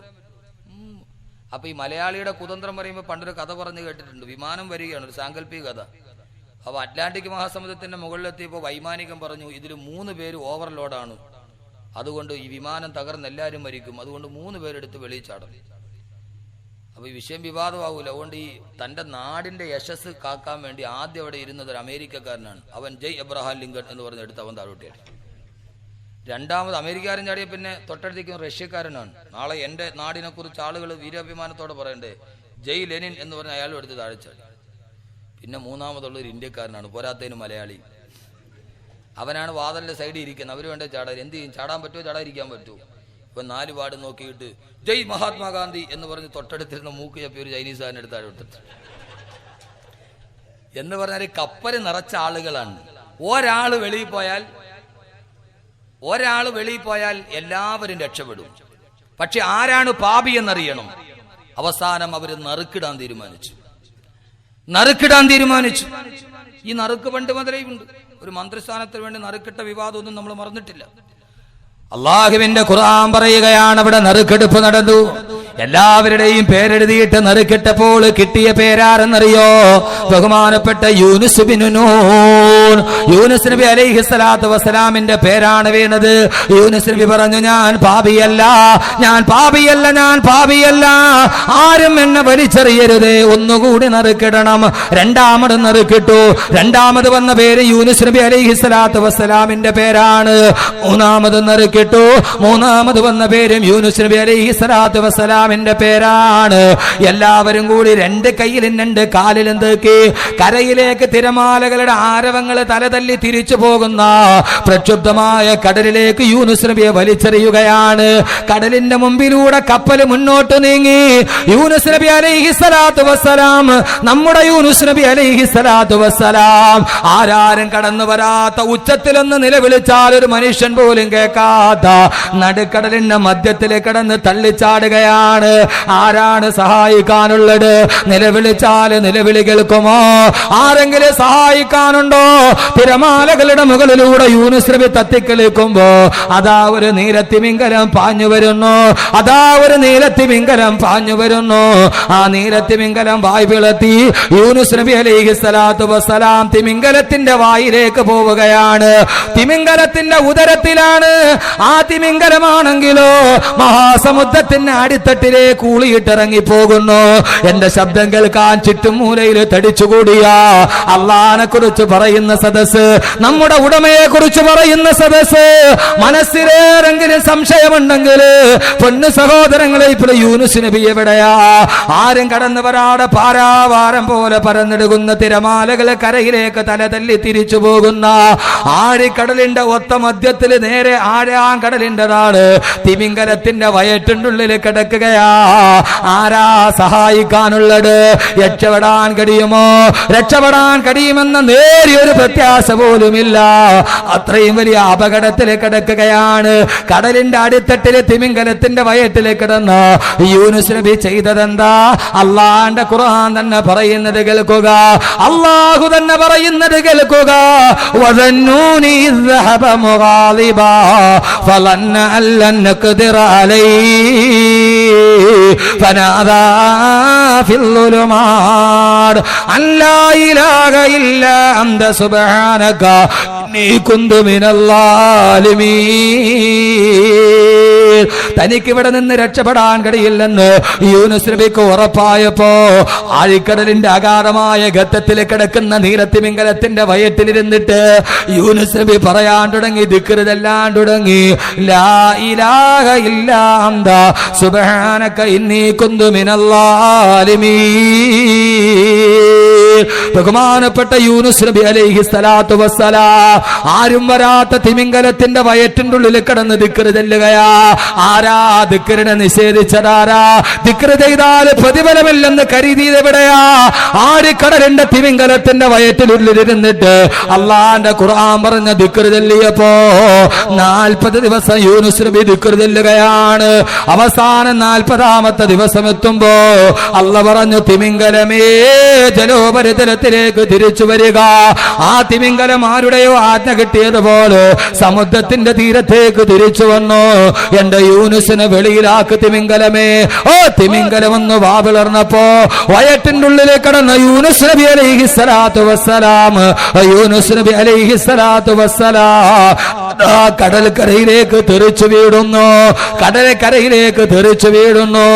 ആ തിമിംഗലത്തിന്റെ വയറ്റിന്റെ ഉള്ളിൽ 40 ദിവസം കിടന്നത് കൊണ്ട്, വായു കടക്കാത്തത് കൊണ്ട് ശരീരത്തിന്റെ തൊലിയുടെ ഭാഗത്ത് ചെറിയ ചളിച്ചിലുണ്ടായി, അളിച്ചിലുണ്ടായി. അള്ളാഹു പറഞ്ഞു, യൂനുസേ, ശരീരത്തിന്റെ പുറം ഭാഗത്ത് തൊലിക്കൊരു ചെറിയ ബുദ്ധിമുട്ടുണ്ട്. അതുകൊണ്ട് നീ എന്ത് ചെയ്യണമെന്നറിയോ? ഞാൻ പറയുന്നതല്ല, സൂറത്തു സാഫാത്ത് കേൾക്കുക.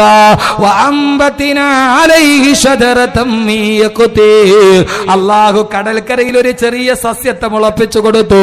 ആ സസ്യത്തിന്റെ ഇലയെടുത്തിട്ടൊന്ന് സ്പർശിച്ചു കഴിഞ്ഞപ്പോ യൂനുസ് നബി അലൈഹിസ്സലാത്തു വസ്സലാമിന്റെ എല്ലാ ബുദ്ധിമുട്ടുകളും മാറിപ്പോയെന്ന് അള്ളാന്റെ വിശുദ്ധ ഖുർആൻ. എന്റെ പ്രിയപ്പെട്ട സഹോദരാ, എന്റെ പ്രിയപ്പെട്ട സഹോദരാ, അല്ലാഹു സുബ്ഹാനഹു വ തആല നമുക്ക് പ്രത്യാശ നൽകുകയാ. അവൻ നമുക്ക് തൗഹീദ് പഠിപ്പിച്ചു തരികയാ. അങ്കലത്തിന്റെ വയറ്റുള്ളിൽ പെട്ടപ്പോ ഇനി രക്ഷപ്പെടില്ല എന്ന് നിരാശയെങ്ങാനും കടന്നു വന്ന അല്ല തന്നെ പറയുകയാണ്, ഏതായാലും ഞാൻ നശിക്കുമെന്ന് കരുതി സർവ്വതും വിട്ടുകഴിഞ്ഞാൽ ഒരിക്കലും യൂനുസ് നബി വെളിയിൽ വാകുമായിരുന്നില്ല. അവിടെ ഇരുന്നിട്ട് ദിക്റിതെല്ലാം തുടങ്ങി. ദിക്റിന്റെ പവർ എന്താണെന്നറിയോ? ദിക്റിന്റെ പവർ എന്താണെന്നറിയോ? അല്ല തന്നെ പറയട്ടെ ദിക്റിന്റെ പവർ എന്താണ്. ഫലൗലാ അന്നഹു കാന മിനൽ മുസബ്ബിഹീൻ ലലബിഥ ഫീ ബത്നിഹി ലലബിഥ ഫീ ബത്നിഹി ഇലാ യൗമി യുബ്അഥൂൻ. യൂനുസ് എങ്ങാനും നിരാശ മനസ്സിൽ ബാധിച്ചിട്ട് ദിക്റെങ്ങാനും ചെയ്യാതിരുന്നുവെങ്കിൽ ഫലൗലാ അന്നഹു കാന മിനൽ മുസബ്ബിഹീൻ തസ്ബീഹ് എങ്ങാനും ചൊല്ലാതിരുന്ന ലലബിഥ ഫീ ബത്നിഹി ഇലാ യൗമി യുബ്അഥൂൻ ഖിയാമത്ത് നാൾ വരെ തിമിംഗലത്തിന്റെ വയറ്റിന്റെ ഉള്ളിൽ കിടന്നേനെ. അള്ളാന്റെ ഖുർആൻ. എന്നാ ഞാൻ പെട്ടുപോയി, ഇനി രക്ഷപ്പെടൂല എന്ന് കരുതി നിരാശയോടെ മിണ്ടാതിരുന്നെങ്കിൽ ഫലൗലാ അന്നഹു കാന മിനൽ മുസബ്ബിഹീൻ യൂനുസ് നബി എങ്ങാനും ഈ തസ്ബീഹ് ചെല്ലാതെ അവിടെ എങ്ങാനും ഇരുന്നിരുന്നെങ്കിൽ ലലബിഥ ഫീ ബത്നിഹി ഇലാ യൗമി യുബ്അഥൂൻ ഖിയാമത്ത് നാൾ വരെ അതിന്റെ അകത്ത് കിടന്നേനെ. അവൻ പിന്നീട് മോചിതനാവൂല. എന്റെ സഹോദരങ്ങളെ, ഖുർആൻ നമ്മുടെ ജീവിതത്തിൽ ഒരു പ്രയാസമുണ്ടായി. പക്ഷെ അള്ളാഹുവിനോട് തസ്ബീഹ് ചെല്ലാതിരുന്നാൽ, നിസ്കാരത്തിന് ശേഷം തസ്ബീഹ് ചെല്ലാതിരുന്നാൽ, അള്ളാഹുവിനോട് ദുആ ചെയ്യാതിരുന്നാൽ അള്ളാഹു പറയുന്നു ഇല്ല, മാറ്റിത്തരില്ല. അതുകൊണ്ട് സഹോദരങ്ങളെ നിരാശ പാടില്ല. സഹോദരങ്ങളെ നിരാശ പാടില്ല. ഇൻഷാ അല്ലാഹ് ആത്മഹത്യയുടെ മുമ്പിൽ നിന്ന ഒരു പെണ്ണിനെ അല്ല പറഞ്ഞു നീ പേടിക്കണ്ടെന്ന് പറഞ്ഞു. അള്ളാഹു ആത്മഹത്യ വ്യാപകമാവുകയാണ്. അതുകൂടി പറഞ്ഞിട്ട് ആ സംഭവം കൂടി പറഞ്ഞ് നമുക്ക് പിരിയാം. അതിനുമുണ്ട് സഹോദരങ്ങളെ, പതറിപ്പോകരുതേ. 1000 മാരക രോഗങ്ങൾ ജീവിതത്തിലോട്ട് കടന്നു വരുമ്പോ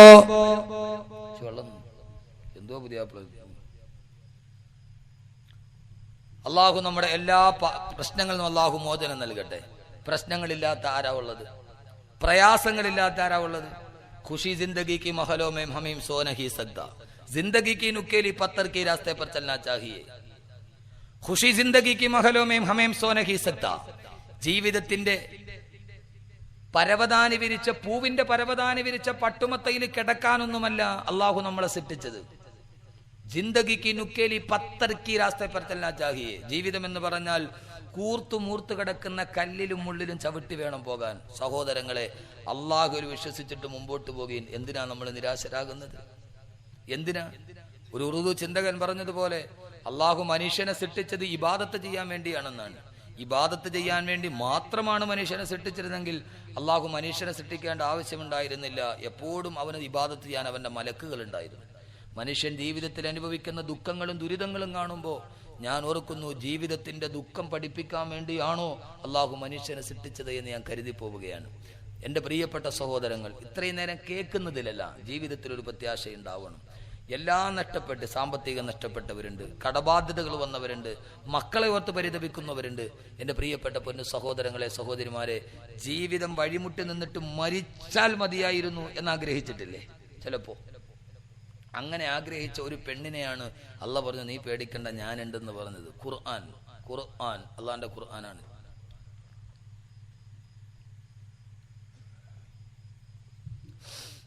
ഈ നിശബ്ദമായി കേട്ടിരിക്കുന്ന സദസ്സ് തന്നെ അവന്റെ ജീവിതത്തിന്റെ പച്ചയായ ദുഃഖങ്ങളെയാണ് ഞാൻ തൊടുന്നത്.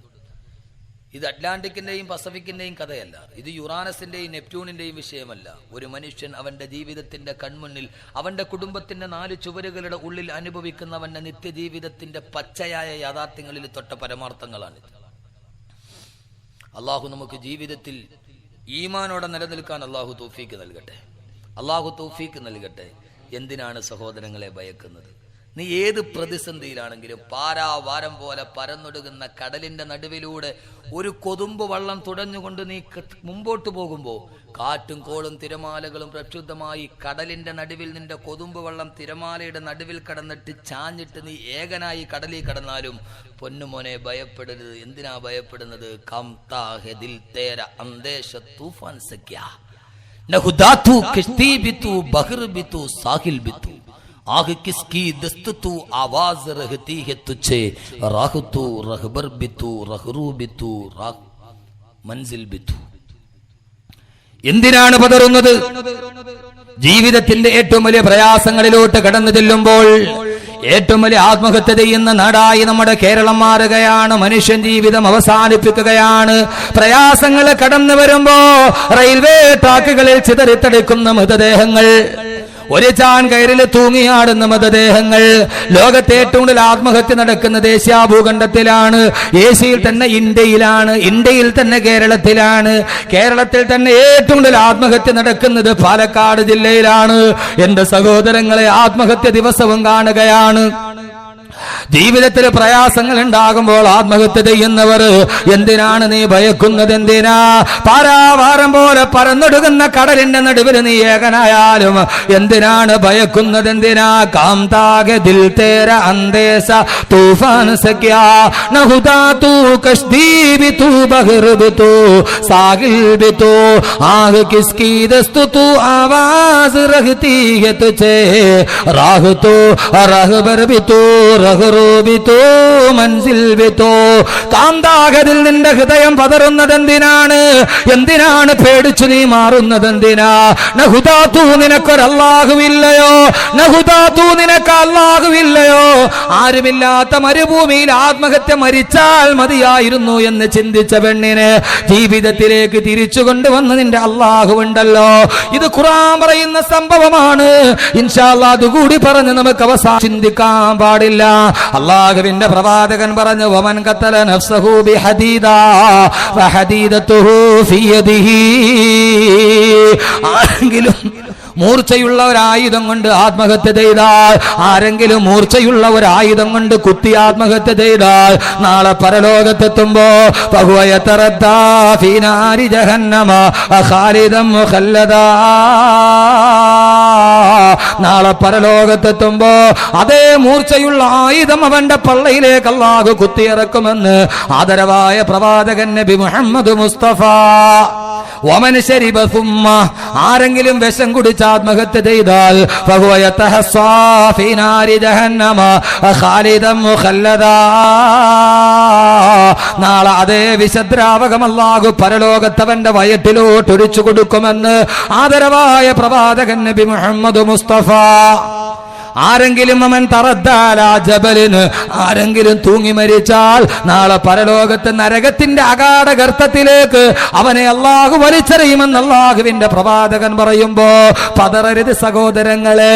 മാരകമായ രോഗം നമ്മെ പിടികൂടിയാൽ എന്താ?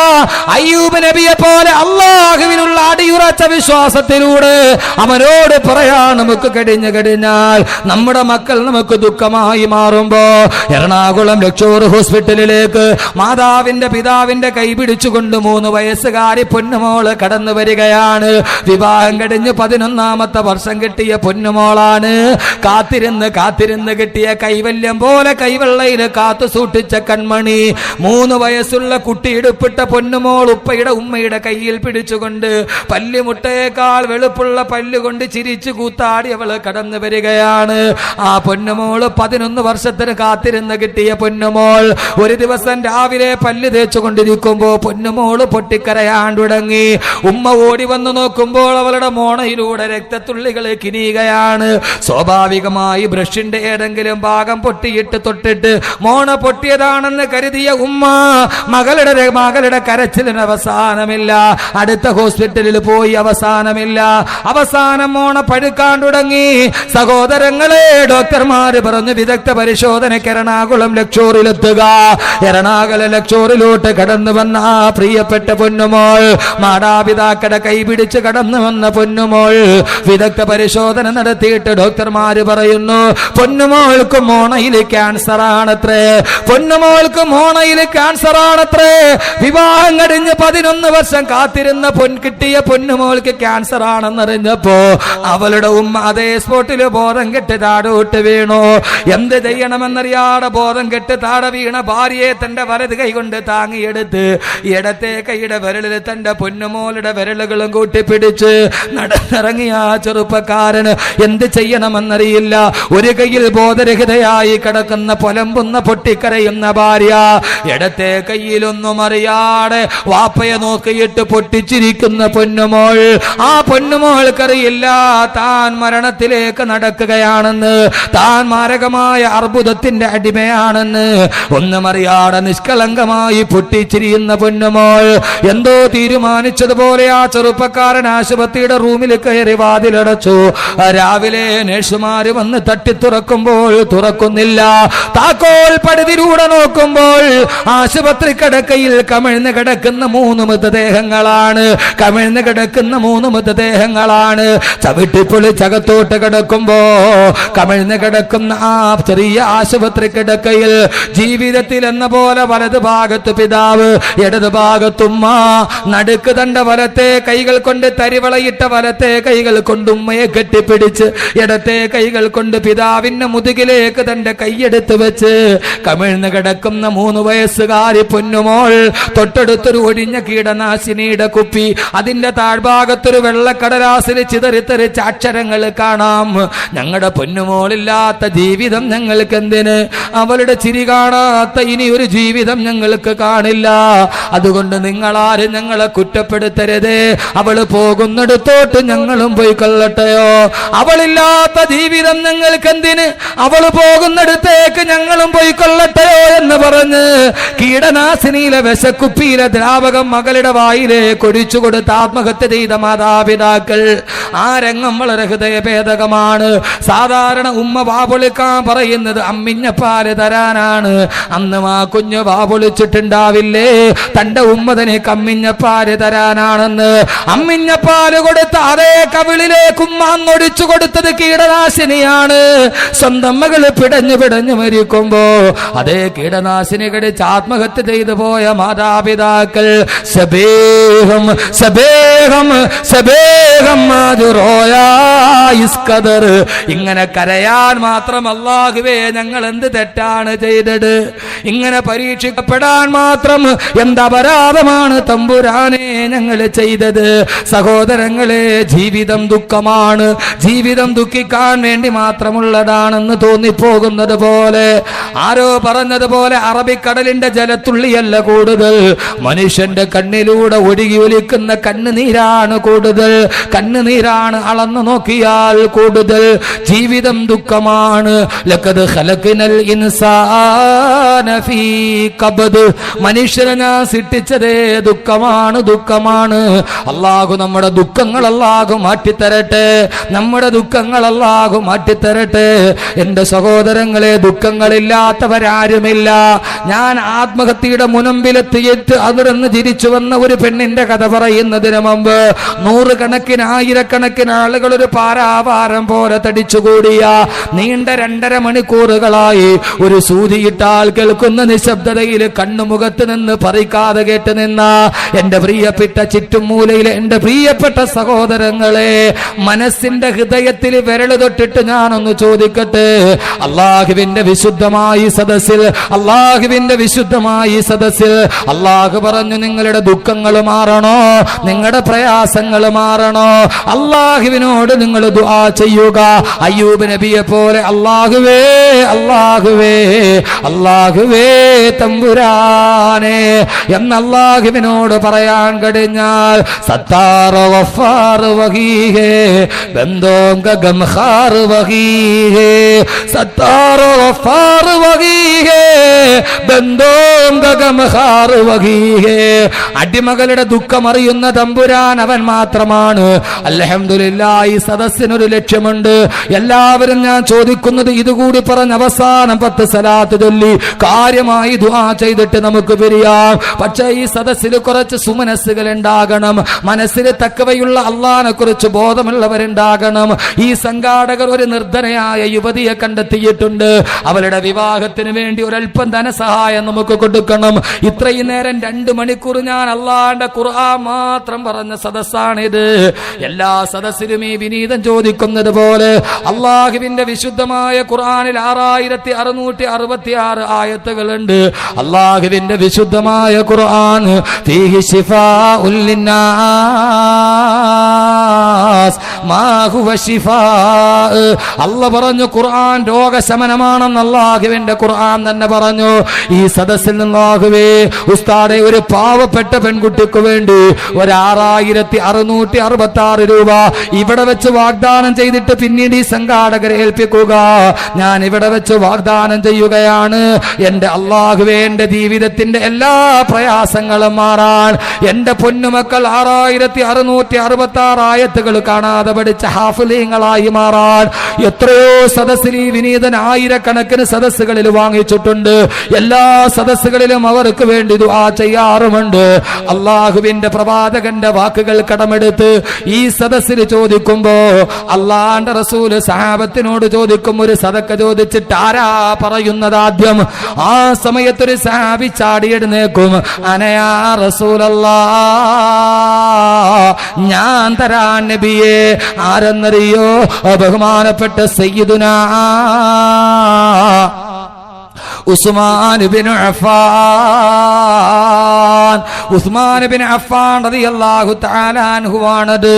ഉസ്മാൻ ഇബ്നു അഫ്ഫാൻ റളിയല്ലാഹു അൻഹു കൊടുത്ത് എത്ര കൊടുത്താലും മതി വരൂല.